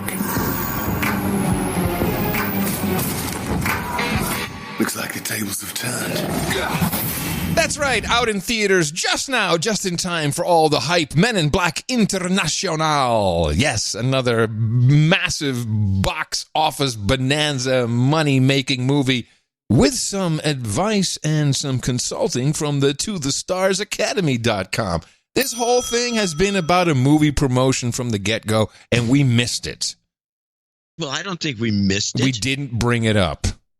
I don't think that's it either. I mean, this whole Tucker Carlson thing, was it even promoted on there? What, the guy comes on, he does a crap job of promoting his Well, no, back up. All of this, let's go back to these stupid Tic Tac videos. That's all in promotion of the movie. It's not just this guy. Okay. The whole thing has been a setup, like we always say. This is something I think some producers have noticed about us. We used to more thematically do this, point out that just whatever's being publicized and all over the news is just a prelude to some crappy movie. And we have not really made a point of doing that as much as we used to 5 years ago or 6 years ago. Right. And I think that's valid. I think this is what it's all about, particularly when I see this guy showing up everywhere. He's talking about the little blips. And he was. And I have an NDA, but yeah. But yeah. And let's see, what does it show here? The Luis Elizondo reveals details about Pentagon's hidden UFO program in stunning New York Times front page expose. So he New York Times gave native ad. Yes, exactly. The whole thing is one big native ad. Yeah, for the movie. Yeah. Is that a reboot movie or is it a new extension? It's not with Will Smith. It has new young hip actors, and it also has what's his face? As opposed to Will Smith. Yeah. What's his name? The Liam Neeson. Liam Neeson, did his son get kidnapped again? What's the deal? No, he's playing the Tommy Lee Jones, kind of like the older guy showing the younger kid the ropes. That's the format of the movie. But I can't tell you, John, because I don't want to break my NDA. So yeah, you don't want to be a spoiler. Can't tell you too much about the movie. So there it is, everybody.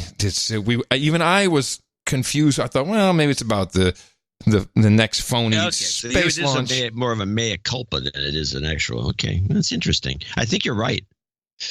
Somehow we've missed out on the. We don't do this enough. I think somebody said to us, and we should be more alert. Yes, and bull crap movie, the Hollywood influence. The Hollywood influence. And as you know, we believe in science. So just want to make sure that we're on the up and up. Yeah, of course we do. I have an interesting, and this is something that normally we wouldn't cover.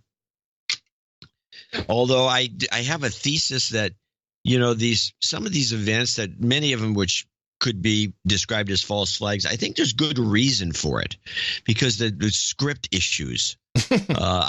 I have a couple of clips on the Virginia Beach gunman. This is the big story that broke on Friday, I think. Yeah.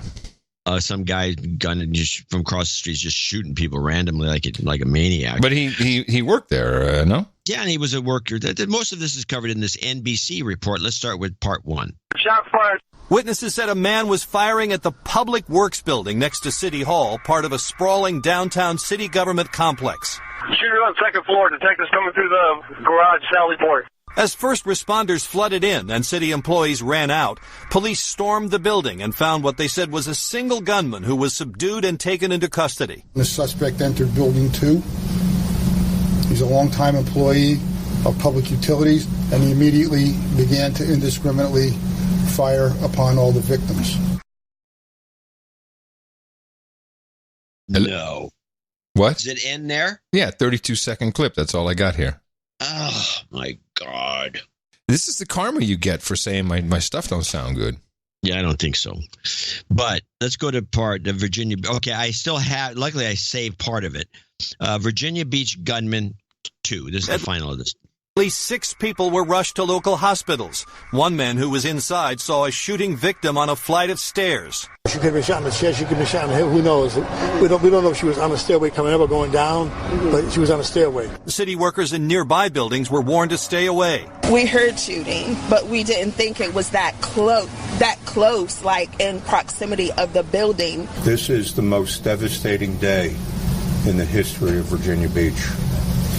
The people involved are our friends, co-workers, neighbors, colleagues. As police went room to room to make certain it was over, city workers waited for word on their fellow employees, still in shock at a deadly turn to the final hour of the work week.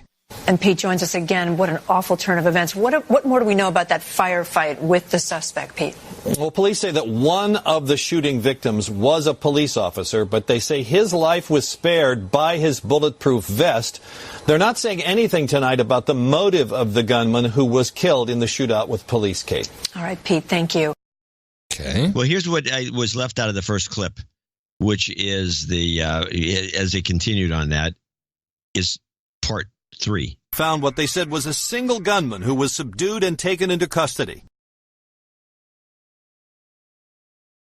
Yeah. You didn't. This is what I was hoping for. You didn't notice the difference?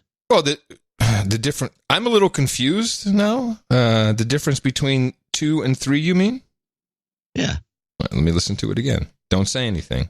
At least 6 people were rushed to local hospitals. One man who was inside saw a shooting victim on a flight of stairs. She could have been shot in the chest, she could have been shot in the head, who knows? We don't know if she was on the stairway coming up or going down, but she was on the stairway. City workers in nearby buildings were warned to stay away. We heard shooting, but we didn't think it was... Wait a minute, didn't they kill the guy? Wasn't he one of the victims? Isn't that what it... Well, I'll listen now. No, that's probably what it is. That close, like in proximity of the building. This is the most devastating day in the history of Virginia Beach. The people involved are our friends, co-workers, neighbors, colleagues. As police went room to room to make certain it was over, city workers waited for word on their fellow employees, still in shock at a deadly turn to the final hour of the work week.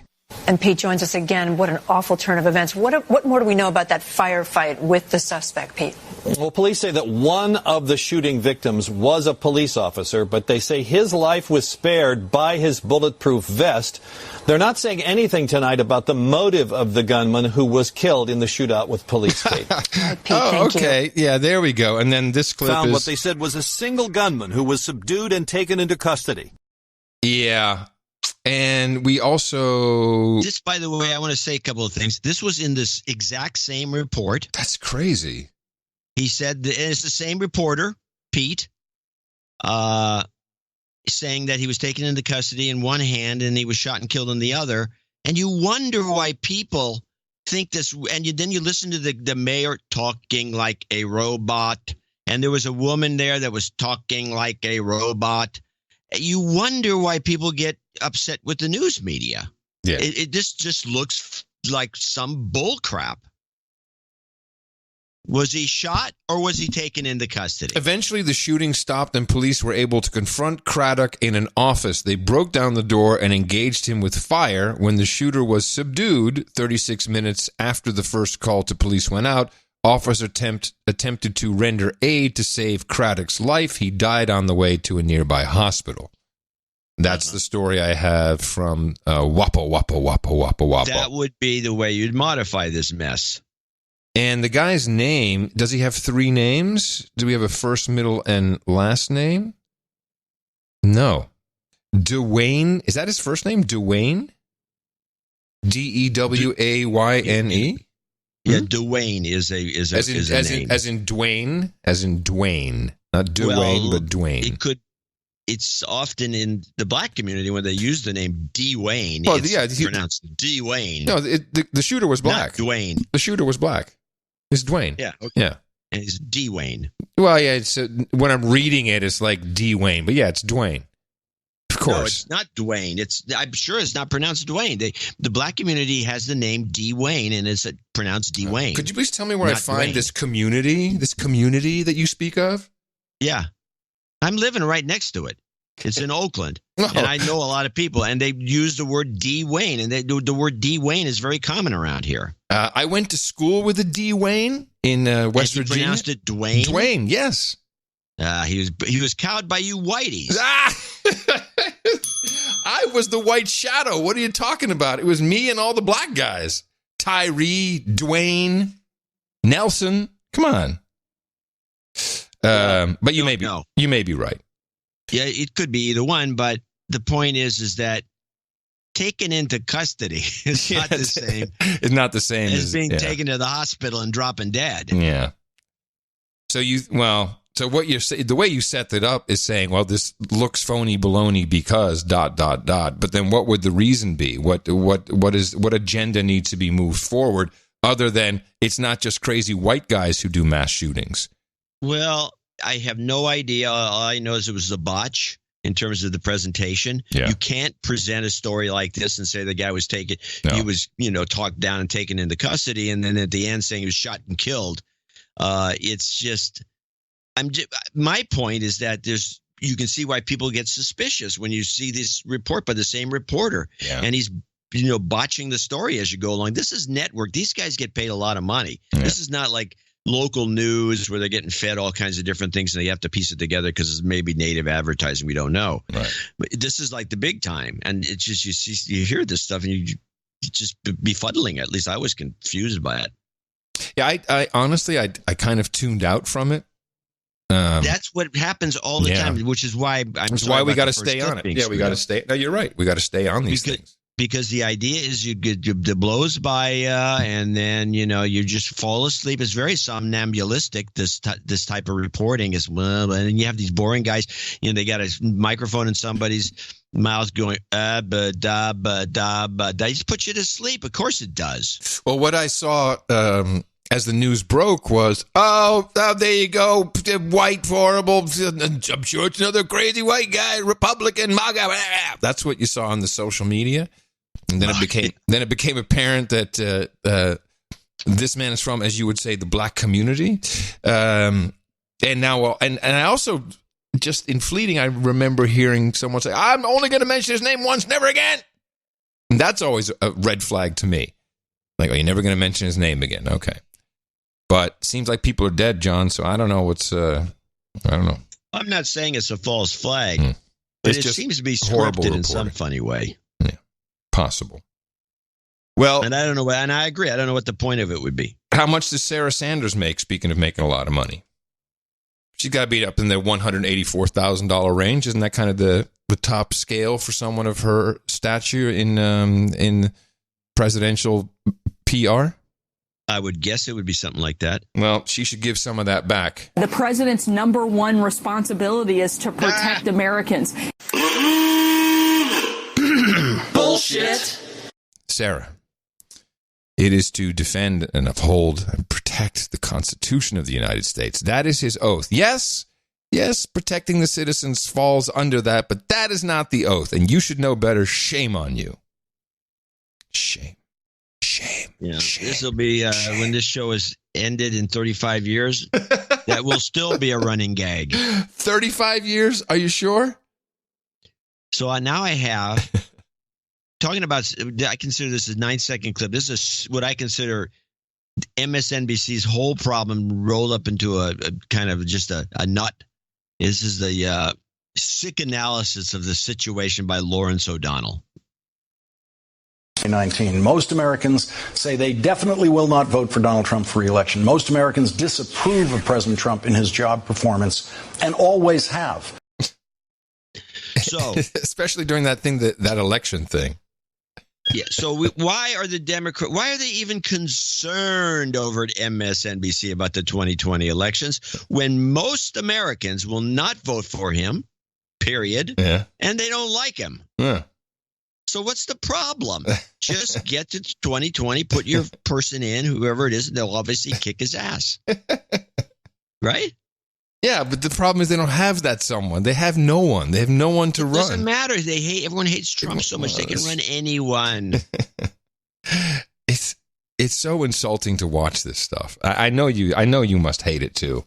I don't watch it. I rarely watch it. It's really hard to watch these days. And you want.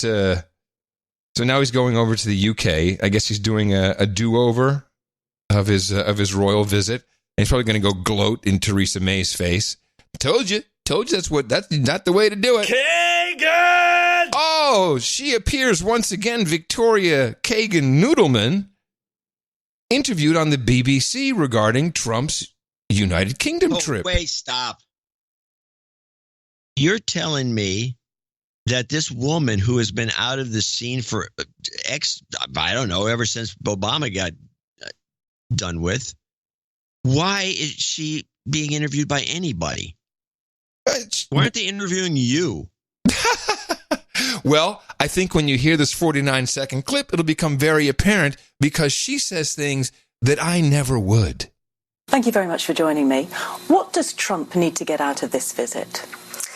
You know, I think he wants to demonstrate that he is a statesman. I think he's going to enjoy very much his time with the Queen. I think he considers his own dynasty somewhat royal, all of those kinds of things. And I hope that when he goes to Portsmouth and then goes on to Normandy, he can feel the importance of this very special relationship, and he will be imbued a bit with the challenge of maintaining this liberal world order that so many Americans and Brits gave their lives for. Oh, this is where this drove me nuts. Oh yeah, this drove me nuts when I heard her say that.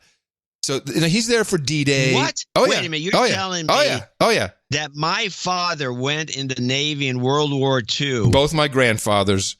And everybody that we know was in World War II specifically for the fight for the liberal New World Order. The liberal world order. Yeah, they died. They died. They died for it. Some people died for the liberal world order. Let's listen again.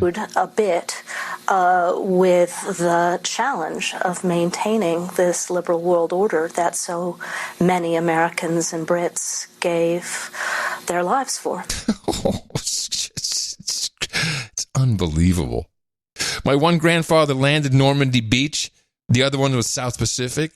For the liberal world order. Somehow I don't think that sounds historically correct, Miss. The liberal world order? Miss Noodleman. Kagan! Unbelievable.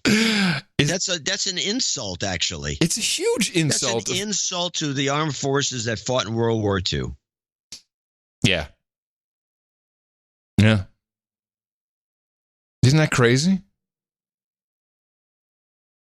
They're very crazy, but that's the way you do. You do the Donnie Deutsch. You do a little rebranding. You change the words around a little bit. Yeah, bada bing, bada boom, bada boom. So that Assange is the one who hacked the DNC computer somehow. That's right. We died for the liberal world order. It's like, what's your question, slave? I'm going to show my support by donating to No Agenda. Imagine all the people who could do that. Oh yeah, that'd be fab.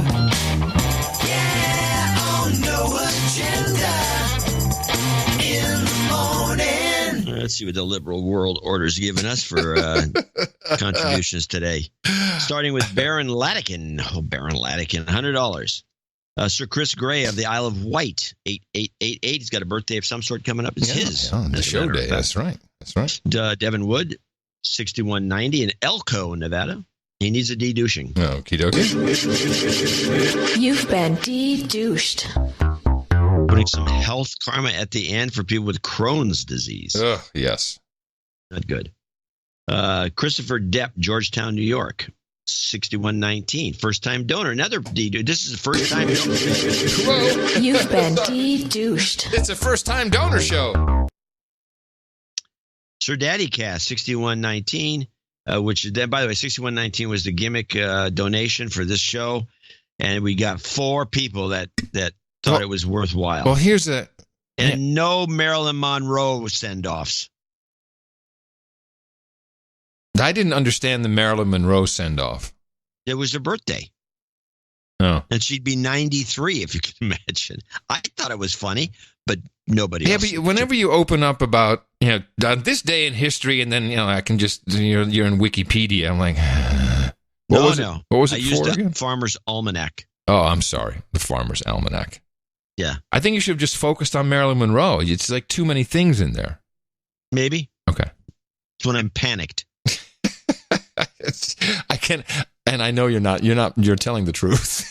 I'm panicked. I'm going, panic. oh my God, nobody's going to buy this. No one's The going to last support good the show. gimmick that we had, besides your wedding, which wasn't really a gimmick, but the last good one was the Fibonacci number.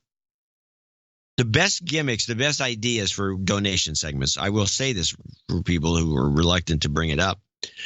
It's when one of the producers comes up with some screwball idea that's so off the wall, like the Fibonacci number. Yeah, that stuff usually works really well. It usually works like a champ.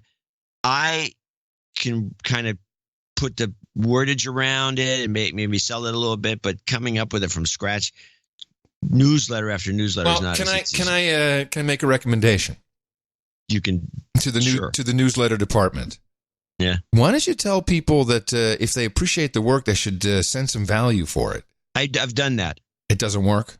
It works about as well as the long essays I occasionally incorporate into okay. All right.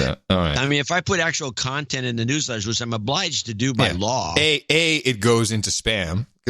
It goes into spam. Oh, my God. We have a promotional thing with content. Spam alert. All right. The Google say, send it to spam. Yeah, that's exactly how it works. All right, so we have Sir Daddy Cast, 6119 for kind of commenting on the puppy eating the kitten picture that was in the newsletter. If you missed that, you missed out. Sir Joshua Thibodeau, 6119, haven't donated since my knighting. He needs a secondary de-douching. You've been de-douched. And he would like some human resource karma for his wife and himself. So we'll put that at the end, of course. Yeah, so we have some, What was the other one I said we were going to do? I forgot. The Crohn's disease karma. Matthew Cole Perricone, or Perricone. That's how it's pronounced. Matthew Cole Perricone, 6119. Pete Federici, yeah. He needs a jobs karma, job offer on Monday. So, we'll roll that out for you. Leo Coca, probably. Could be Cocha, but Coca, I think. 5143. Goes down fast. He says something interesting here. Australian property bubble about to pop. Stocking up on popcorn. I guess he'll be sitting back, kicking back, relaxing, and watching. All right. It must be short. James Scott, 51. He wants to congratulate you on your wedding. Thank you. He found an interesting clip. We'll look at that later. Obviously can't do it now. He does say you guys have been a godsend in a very rough year for me personally. Only wish I could donate more. Now, thank you. This whatever. It's whatever you can support us with is good. And I'm happy that that we've been there for you this year. Now, $50 donors, name and location, starting with Aichi Kitagawa over here in San Francisco, Michael Janowski, Esmeralda Gack, Cassidy Eastwood, Sir Eric VM, the Baron of the Valley, Jeremy Cartwright in Rockford, Illinois, Andrew Oxenham, who's I would expect to be in the UK, but he's not. He's in the United States. Bradley Ledden, and that's it. That's all we got. Very short list here, thanks to the fabulous promotions. Well, and as for doing it Marilyn Monroe only, she got nothing, so it probably wouldn't have done that well. I said it was only a suggestion. I do not have, Nada. I don't know how to run I run the production department. I don't run the newsletter department, editorial. What was nice to see is that we got a lot of people coming back requesting dedouching since they haven't donated in a quote-unquote while, but some of them a significant while. So, yeah, low today, but I'm also really pleased. I'm pleased to see that people are still here and they still benefit from the value we give them in the value for value system that we have created here together in our 11th season. I like saying this. Our 11th season now on the air. We're syndication times 2, baby. And I'd also like to express great gratitude to everyone who donated under $50. We cut that off there. That's so people can send donations anonymously. And also, we do have some of our programs, our subscription programs, which help. They do help a lot. So if you can sign up for one of those in addition to anything you want to send in value, in a one-off, it's highly appreciated. You can find out all about it at Dvorak.org/NA. Now, multiple karmas to take care of, so let's do all of them. Jobs, jobs, jobs, and jobs. Let's vote for jobs. You've got karma. It's your birthday. Well, we got it. It's the 2nd of June, 2019, a brand new month, and we got a couple birthdays that we'll be celebrating. Bob Welsh says happy birthday to his wife, Bialisa, like Melissa with a B. No, Belissa. There you go. She celebrates her birthday today. Sir Chris Gray also celebrating his birthday today. Eric Rosenbaum will be 50 years old tomorrow, and Devin Wood celebrates his 19th on June 4th. Congratulations. Happy birthday from everybody here at the best podcast in the universe. Come gather round, douchebag, producer and slave, as we all thank your brothers and sisters who gave, and some of them nights, some of them days, for the titles never changing. Today, one title literally changes. That is Sir Mike Harrington. You heard him earlier, and he has changed his title to Sir Compost Ranger. And we welcome these title changes for whatever reason. It always makes propagating the formula that much better when you have a snappy name. Make sure to add it to your Twitter, Sir Compost Ranger.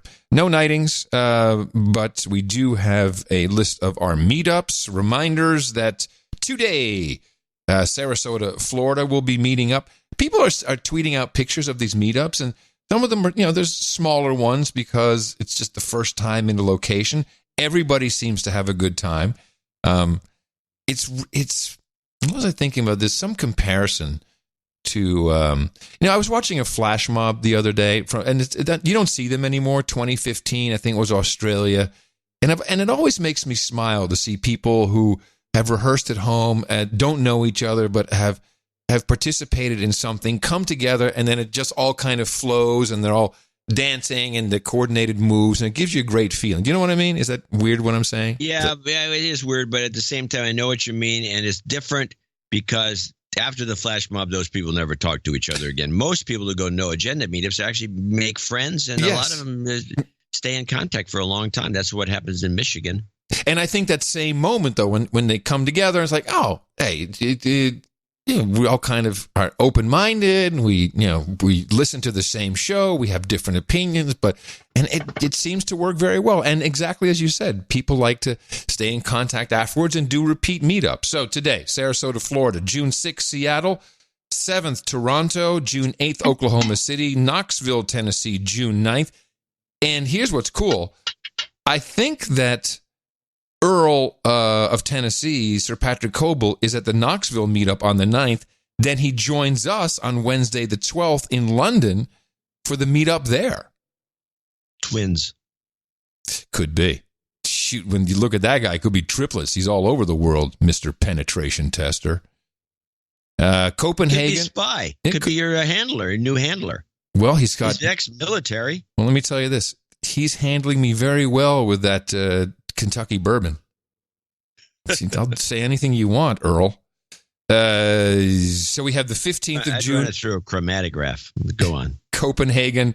Then we have the 4th of July, Seattle, Washington, once again. That'll be an interesting one. And maybe a lot of people, who knows, but we'll find out. Atlanta, Georgia, on July 13th. And you can find out locales. You can find out more information. Sign up yourself at noagendameetups.com. Please have a look at that. And I look forward to seeing everybody in London. It should be a lot of fun, depending on who can make it over. So what's the date on this again? Let's give us some rundown. The 12th, Wednesday, the 12th of June. So that's in... So it's coming. Yeah, it's in less than 2 weeks. Oh, okay. Yeah, we're going... Is it next Sunday, Father's Day? I really don't know. Is it? I think so. It could be. Or is the father? What's the chat room? Without me having to go to the computer, chat room should just put it up there right now. You mean troll room? Yeah, troll room. So the trolls need to tell us when it may be. I mean, I see promotions for it. It's the third Sunday in Thursday. June. So it'll be the Sunday after you get back. No, because we're going to Portugal. Okay. We're finally taking a 4-day honeymoon. Woo! Living large.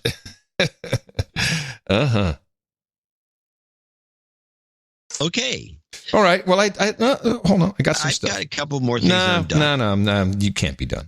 I gotta throw some stuff your way first. You were the one who reported on Lori Lightfoot, the new mayor of Chicago. Do you remember? Right. Yeah. Vaguely. In fact, you put the wrong picture of the wrong woman. I used the wrong picture of the woman. In the newsletter. Yeah. It's a picture of her at a distance, and they looked similar from 1,000 feet away. But I got slammed. I got butt slammed for doing that wrong picture. Well, at first glance, I think we both are kind of like, what is this woman going to do? She's going to run Chicago? Okay. Then I heard her talk, and this is on the Chicago Way podcast with, what's the guy's name? John Cass. It's a good show if you're from Chicago, which I'm not. And he asked her about the Chicago Way and what she was going to do. And I liked her answer. She may be extremely good for the city. Talked about, you define the Chicago Way. How do you define it? Well, I think of the Chicago Way as this notion that you have to give to get. That it's understood that in order to actually get access to basic city resources and services, you got to go through this kabuki dance with aldermen, kiss the ring, make the donation, on and on, hire the kid, on and on and on. That's the old Chicago Way. I think the new Chicago Way that I'm trying to forge is one where if you're a resident and you're a taxpayer, you're entitled to great services everywhere. What? No matter where you live, no matter your zip code, no matter who you know, you don't have to go through these extra steps to be able to get access to basic city services. And I think this is a lesson from the Burke indictment, that city workers are actually able to do their jobs without worrying about political backlash because they haven't pleased the local fiefdom and the local alderman. That's the government that I aspire to. And I think we can get there. It's going to take time, but I think we can get there. So I don't know much about Chicago politics, but I saw the series Boss at one point with John Goodman and all these aldermen and these council dudes and everything, and she's going to break that up. That seems like a pretty tall order. Well, it's well established. Mm-hmm. The resistance would probably be quite high to it because people like it. Chicago is the Chicago Way. I mean, the Chicago Way, in a nutshell, is when you get pulled over for speeding, you hand over your driver's license in a little sealed thing. It's like not just a license bear, and in the back is $100 bill. And that still works, huh? I believe so. I just flashed my PBA card. from 1987. I found it the other day. You were a professional bowler? Yes, right. No, the Police Benevolent Association. Oh, yeah, they would laugh. Unless there's 100, a hundo, you're not going to get very far in Chicago. Oh, Curry. Wait, were you on MTV once? That's 2 hundos, bro. That's no good. So we'll go from one city to my 2 other favorite cities. Let's hop off that Armageddon cliff first. San Francisco homeless have a new gambit. Yeah, passing by these things, if you did not know to look up, you probably wouldn't even notice that they were here. But neighbors tell us that this all started right around February when one of these tree houses went up, and then a couple months later, now we're up to 5 or 6 of them. Hello? Here in Fremont, ingenuity and desperation have brought us to this. Half a dozen tree houses nestled high up in the branches of a row of eucalyptus trees in an industrial park where they have been for months. Getting into the structures is no simple task. Some of them are 3 stories high. This one has a makeshift ladder, albeit with rungs sparsely attached. Climbing up is a lot like solving a puzzle. Once inside, you get a better look at the craftsmanship. Whoever did it likely has some experience at construction and access to power drills, cross beams, support beams underneath, and support straps above. Trash? There's a spot for that too. Neighbors tell us they use scrap wood from nearby discarded pallets. The result is remarkable. But it looks like they won't be here for long. Crews have spent the past few days trimming and cutting off the lower limbs, and they are closing in. I think it's actually what people would benefit from if we had the right knowledge of trees and whatnot. Yeah, there's your typical Fremont resident. Tremont. Well, let's start by mentioning Fremont is not San Francisco. That's correct. I take that back. There's less opportunity because there's not that many trees left in San Francisco because of the human excrement has got too much nitrogen in it. I do love the treehouse idea, though. Well, it's just the next step to Shantytown, which is where we're headed. Well, that's my next clip. This is Los Angeles, and it was fun to see Dr. Drew Pinsky show up and talk about his fear for the city he lives in. We have complete breakdown of the basic needs of civilization in Los Angeles right now. We have the 3 prongs of airborne disease. Tuberculosis is exploding. Rodent-borne. We are one of the only major cities in the country that does not have a rodent control program, and sanitation is broken down. We had a typhus outbreak last summer. We will have a typhus outbreak this summer. I'm hearing from experts that bubonic plague is likely. It's already here. We'll get onto the rat fleas. And then now finally we have this oral fecal route contamination, which is typhoid fever. 3 cases. 1 confirmed, probably 3. This is unbelievable. I can't believe I live in a city where this is not third world, Laura. This is medieval. Third world countries are insulted if they are accused of being like this. No city on earth tolerates this. The entire population is at risk. And God forbid if measles, this is a population that's suboptimally immunized. If measles gets in, I just have an image of myself on my knees in the gutter tending to people because this summer is likely to be a very profound problem. And there's a very bizarre thing going on where the government is somehow insisting that housing is the problem when in fact we have chronic mental illness, we have addiction, we have people who don't want to leave the streets. They literally won't take the housing if we give it to them, and that's the population that's vulnerable and it's going to get so ill this summer. It scares me for their well-being. Listen, Laura, I need your help. I want to pierce their shield of qualified immunity so we can go after them for reckless negligence. This is disgusting. It is reckless negligence, and we have to have a solution to this. Bubonic plague. Well, there seems to be some sort of the competition between Los Angeles and San Francisco never stops. It's at all levels. they keep wanting to win, don't they? And I would say that Los Angeles has an edge. They have they're more sprawly, so it's more like Fremont, actually, coincidentally, in terms of the way it is as a city. San Francisco is more centralized, more like an old-fashioned place.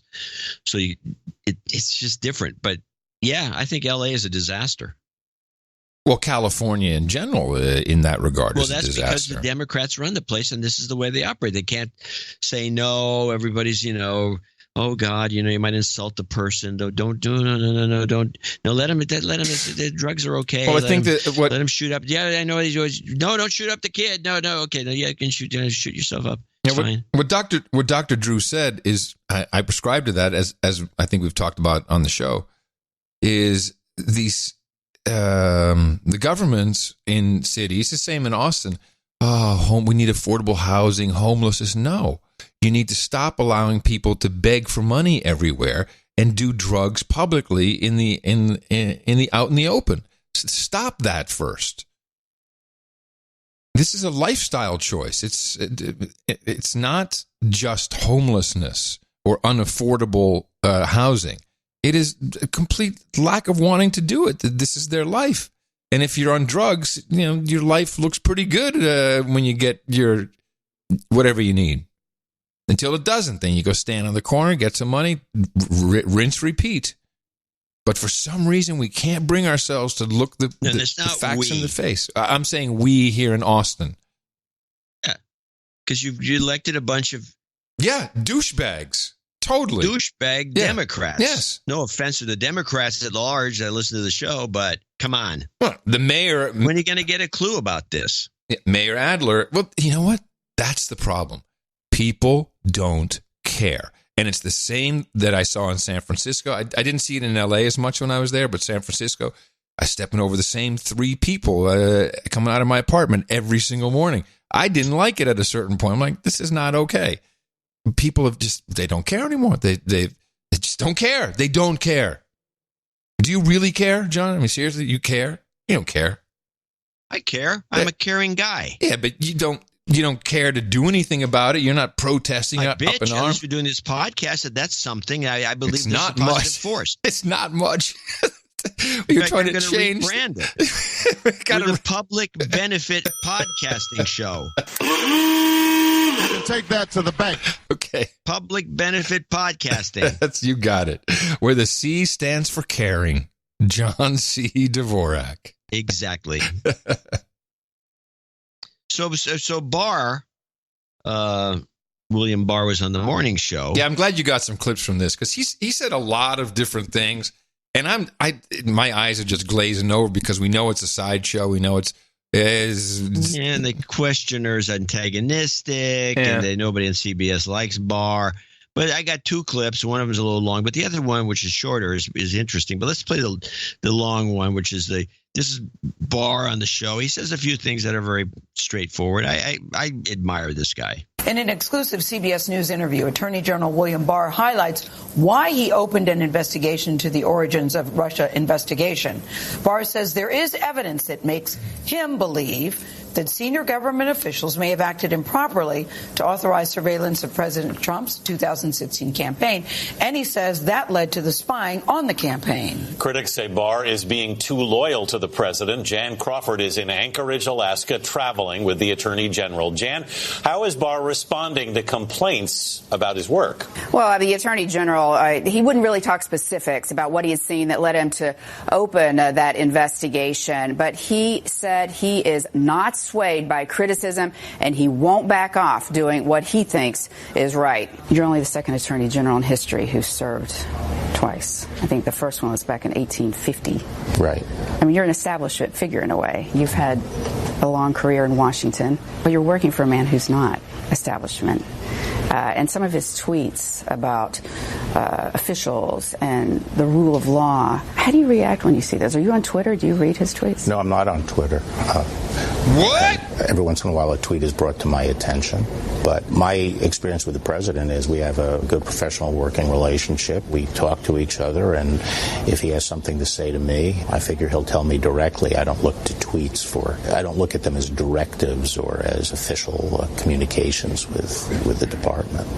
But when you came into this job, I mean, you had a good reputation on the right and on the left. Mm-hmm. You're now someone who is, accused of protecting the president, enabling the president, lying to Congress. Did you expect that coming in?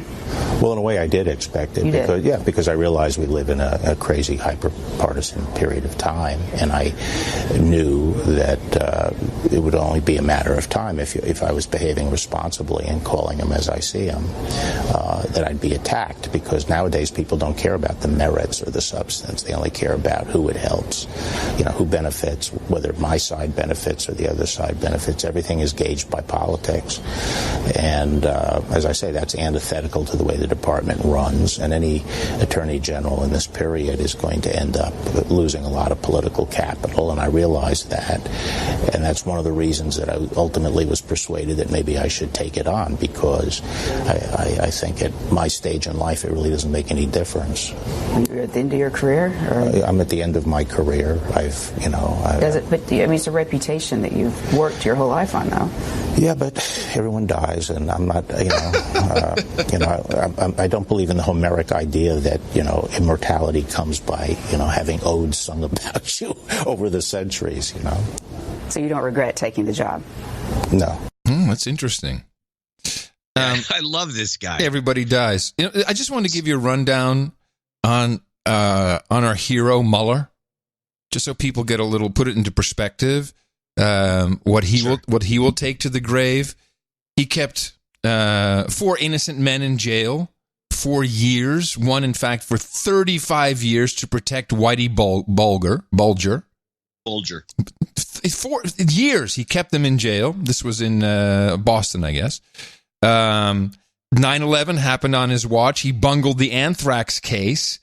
The guy who was blamed, one guy killed himself. And then we had Stephen Hatfill. He wound up suing the government, paid him millions in compensation. The Boston bombing, framing Ted Stevens. I mean, the Boston bombing. The Russians told us there's something going to happen. Nah. And this is when he was all FBI. Yeah, Ted Stevens was framed. Yeah. Oh yeah. Yeah, the senator from Alaska. Totally. And then killed. Yeah. Totally. So Mueller is a failure. No. Well, depends on your perspective. This is a good point. He's either batting 1,000. Batting 1,000, the way I see it. I think you're right. I take that back. Wow, that guy's good. Well, I'm talking about being a screw up. Let's listen to part 2 of this Barr clip. Jan, what did the Attorney General tell you about why he decided to summarize the special counsel's report rather than release it when he first received it? Well, I mean, that was some news there. I was surprised by some things he talked about on that as well. I mean, that was not the plan. He had asked the special counsel's office over a period of weeks and was led to believe that the special counsel's office was working to identify that sensitive grand jury material that could not be released by law to the public or to Congress. So he expected the report, when he got it from the special counsel, to have that material identified so that he could quickly turn it around and release it pretty much in its entirety. When they got the report at the Department of Justice, none of that material was identified, to his surprise. But he said the public wouldn't wait weeks while they figured out what that was. He had to get something out quickly. People were, camping out at the Justice Department. The media, intelligence officials were wildly speculating, as he put. So he released that summary. He said it was never intended to go in the nooks and crannies of the report while they worked to identify that grand jury information. But that was not the plan. And if he'd gotten what he thought he was getting from the outset, that 4-page summary wouldn't have been necessary. It's true. That was interesting. It's true. Anyway, so he was like, there's another Mueller black mark. Or not. Or not, yes. Perspective. The Bilderberg Conference should be wrapping up after a weekend of festivities at Montreux. Right on the lake there with the smoke on the water. And of course, we identified that Stacey Abrams is in attendance this year. Yes, and we discussed why, and although we perceive this to be generally a drinking club, I do want to remind us that in 1975 there was, of course, a Bilderberg meeting, and there was an unknown, pretty much unknown governor from Georgia who showed up, and the next year he became president, and that was Jimmy Carter. And he was, at the time, invited to the Bilderberg conference. So the parallels are interesting. To have Georgia, Bilderberg, election next year. I still think it's possible that some crazy way they're going to try and run Stacey Abrams. I know you don't buy it. I'm not even close to buying it. But how much worse could it be than Gillibrand? I mean, it's like... Well, Gillibrand's is a red herring along with the other single issue people. We could play. Yes. I mean, I think it's very much well explained here. I still have this clip. You can play it again. The Mark Shields clip where he explains just in great detail about Gillibrand. But maybe you shouldn't. No, I think I'll it's get clear. other good clips from him. No, I like the whole single issue voter as a test. I think that makes sense. I do have a quick few. I don't know that Abrams has any issues or even is being considered. I mean, it could be the 2020 thing. It's possible. She has to run against Gavin Newsom. Listen, all I know is the former New York banker sat me down and made a big deal about her and how incredibly intellectual she is and intelligent, and that may be true. I read her stuff in Council on Foreign Relations magazine. I'm like, okay, a lot of pretty words there. What are you really saying? Please, I'd love to have her in the fray. Are you kidding? We do the show. This is great. It would be, but it's not happening. Hillary. A girl can hope. Little update on MH17. This was the plane flying from Schiphol in the Netherlands, shot down over Ukraine. Lot of fuzziness in the reporting. Of course, we've been following this for several years because I speak the language, and the Dutch have not really released a comprehensive report that anyone was happy with, that really pointed the finger at anybody other than the Russians. We have the open source reporting group Bellingcat, who would prove, it's the Russians. Now we have the Prime Minister of Malaysia giving his final word on what he feels about the affair. Malaysia's Prime Minister has called into question the findings of the Dutch-led investigation into the downing of flight MH17 over Ukraine in 2014. Mahathir Mohamad says the international inquiry, which alleged that Russia was complicit in the atrocity, was politicized and has not found enough evidence to support its conclusions. He also claimed Malaysia has not been allowed to inspect the plane's black boxes. They are accusing Russians of firing the missile. What? But what is the evidence? It could even be the Ukrainian government, because they too have the same missile. 5 years have passed, but it only seems like it happened yesterday. I was there, one of the first reporters on the scene. So we have the Malaysian Prime Minister who says Malaysia accepts the results of the investigation. However, they accept it to certain points. They accept that the plane was brought down by Russian missile, but as to who the assailant is, that has not been concluded, and this is what Malaysia has a problem with at the moment. No, there you go. To reiterate, I wonder if you even remember your original thesis on this, which I think was the most one of the most profound things ever discussed on the No Agenda show. Yes, it was a mistake. Wasn't it a plane following another plane? They flipped off the radar. Please help me. Please help me. I need help because I can't even remember my own thesis. You had noticed that a few weeks earlier there was a test. The GPS got turned off. A system-wide test of this turning off the GPS for no particular reason, but it was some sort of test. And then this event occurred some weeks later under similar circumstances. And the idea was to identify that it looked like one plane, but there was a closely follow a Ukrainian jet. Yes. This is the theory. Yeah, was closely following him, and then they shut down the air traffic control system long enough for him to shoot the plane, and then jump off into some other area. Yes. If we could dig up the old show. Yeah. I'm going to have to look that up again. And I thought it was an incredibly creative explanation for what could have actually happened, because they have not proven anything, and this whole investigation is a scam, and they won't give the boxes over to the people who own the boxes. It's just ridiculous. Everything spells cover up. And also the victims of the families, they have no closure, just no closure, because I'm pretty sure that it wasn't the Russians. Yeah, it was a Buk missile, but this could have been launched by multiple parties. If they really, really could have, I don't know. I will look that one up again. I do need to refresh my memory on that. But you're right. They had a test. It blipped everything, and then I think there was also, we looked at the flight ceiling, the operational ceiling of one of the Ukrainian fighter jets. Oh man, yeah, you caught me off guard there. I'm going to have to work on that. I will bring that back. Yeah, go back and find that episode. Yes. I think we can do that now because we have enough resources. I'm sure we can.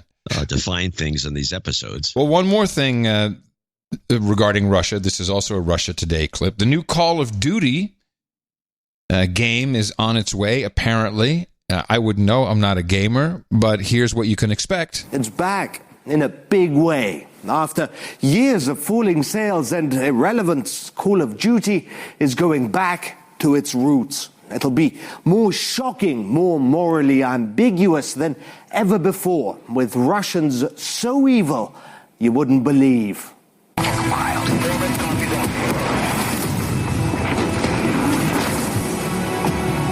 Surprise! A Russian Su-25 jet, there it is, apparently bombing civilians. In the next scene, white helmets, the rescue wing of Syria's jihadist rebels are seen helping injured civilians out of rubble, just like in their real-life propaganda reels. I guess they couldn't change the script anymore.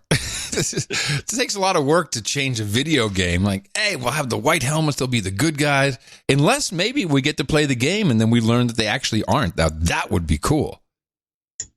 Unlikely. Yeah. It's a good game. I have played it.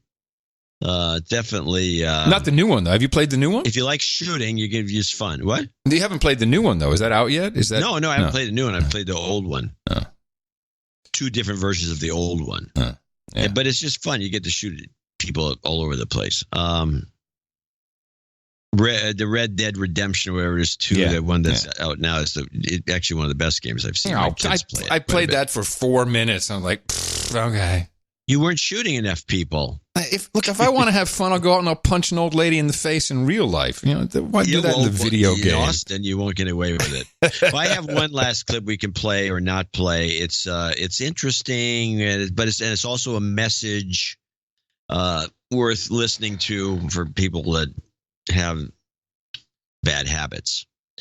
This guy is a kind of a science geek he calls himself Veritasium, and he does these science reports, and he decided to go find the most radioactive places in the world. Oh, please tell me he went to Chernobyl. Yeah, of course. And to Fukushima. Yeah, he went there too. Let me guess. Wasn't all that bad? It was bad and not bad here and there. He found the worst place was a basement in Russia where they were treating all the poor firemen who were demanded to go into the Chernobyl thing. Yeah, it was not good. But this is kind of interesting. Just kind of the wrap on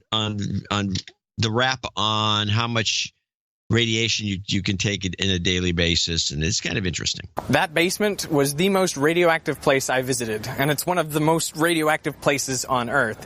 If I'd stayed down there for 1 hour, I would have received 2,000 microsieverts.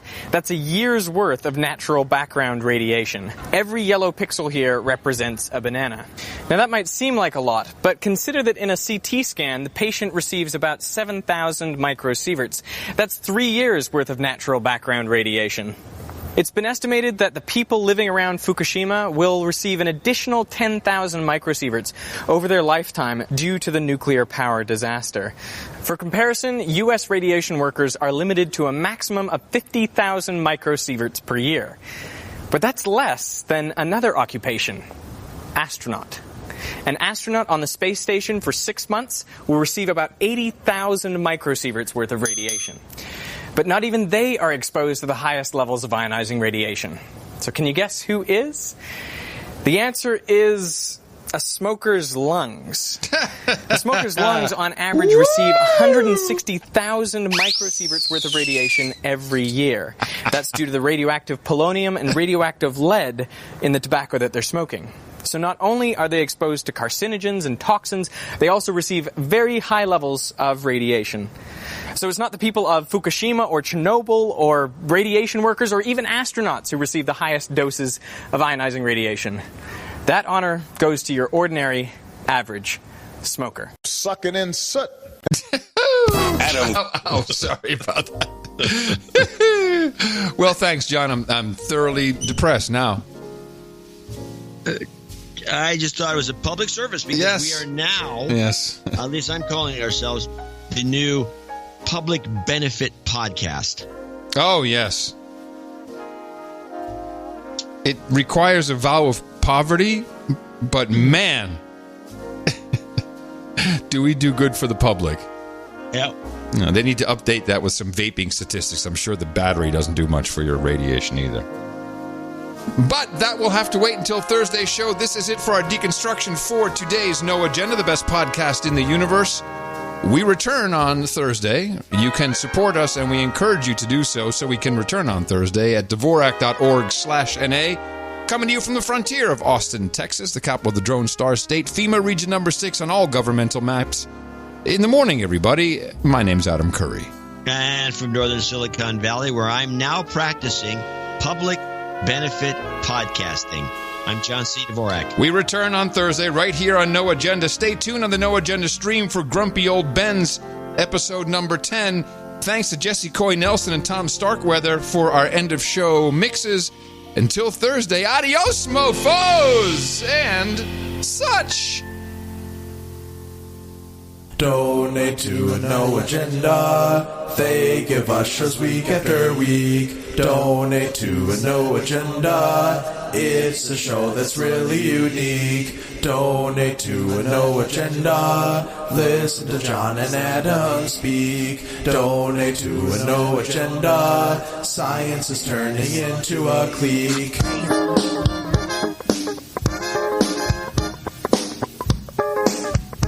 You might die sucking in soot. You might die sucking in soot. It's very important that if people who are healthy and can get vaccinated, they should get vaccinated to protect the people who cannot be vaccinated.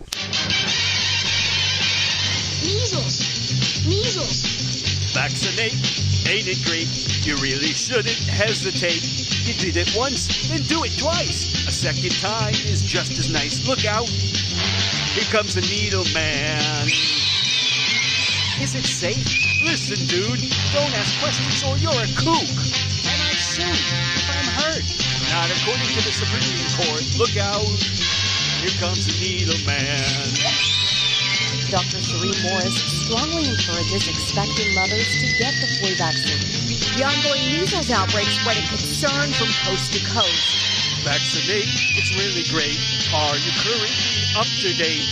Better check on the spot or you'll get fined quite a lot. Don't worry, we're making lots of money. Even if something's a bit funny, you'll need to vaccinate. If you have to get sick, sure can't beat the measles. Now it's Mueller time. 9 minutes of Mueller. Thank you for being here. No one has told me whether I can or should testify or speak further about this matter. The whole thing is a scam. There were multiple systematic efforts to interfere in our election. He wasn't happy with what I did. And I don't blame him, but I had to do it because that was the right thing to do. Every defendant is presumed innocent unless alleged to be involved in some type of criminal activity. And from them we concluded that we would not reach a determination one way or the other about whether the president committed a crime. Using that word, to me it's a dirty word, the word impeach. It's a dirty, filthy, disgusting word. And it had nothing to do with me. I do not believe it is appropriate for me to speak further about the investigation or to comment on the actions of the Justice Department or Congress. You know who got me elected? You know who got me elected? I got me elected.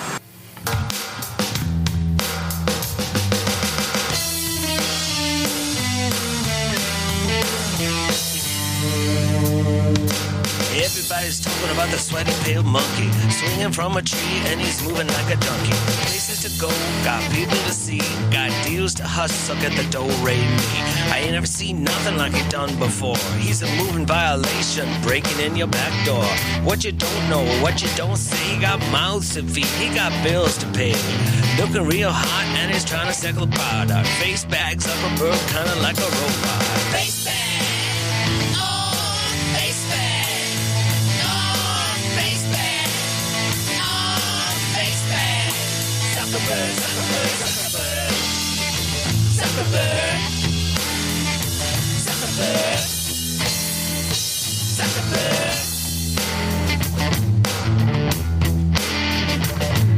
He knows where you're going and he knows where you've been. Tracking how you got fat, how you got thin. Never too close, never too far to open up your webcam. There you are, knowing how you vote, watching every kiss, saying happy birthday that he'll never miss. You never miss. He's a Zuckerberg.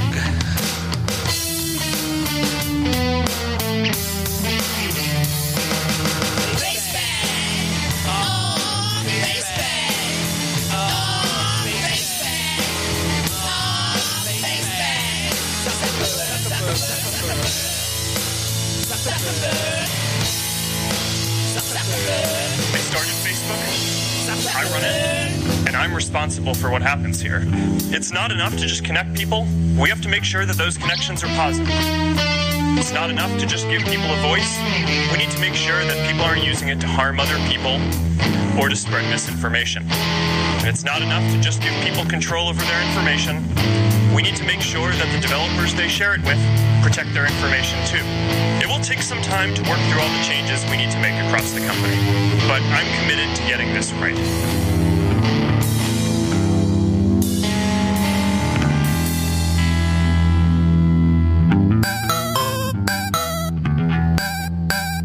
The best podcast in the universe. Mofo. Dvorak.org/NA. We believe in science.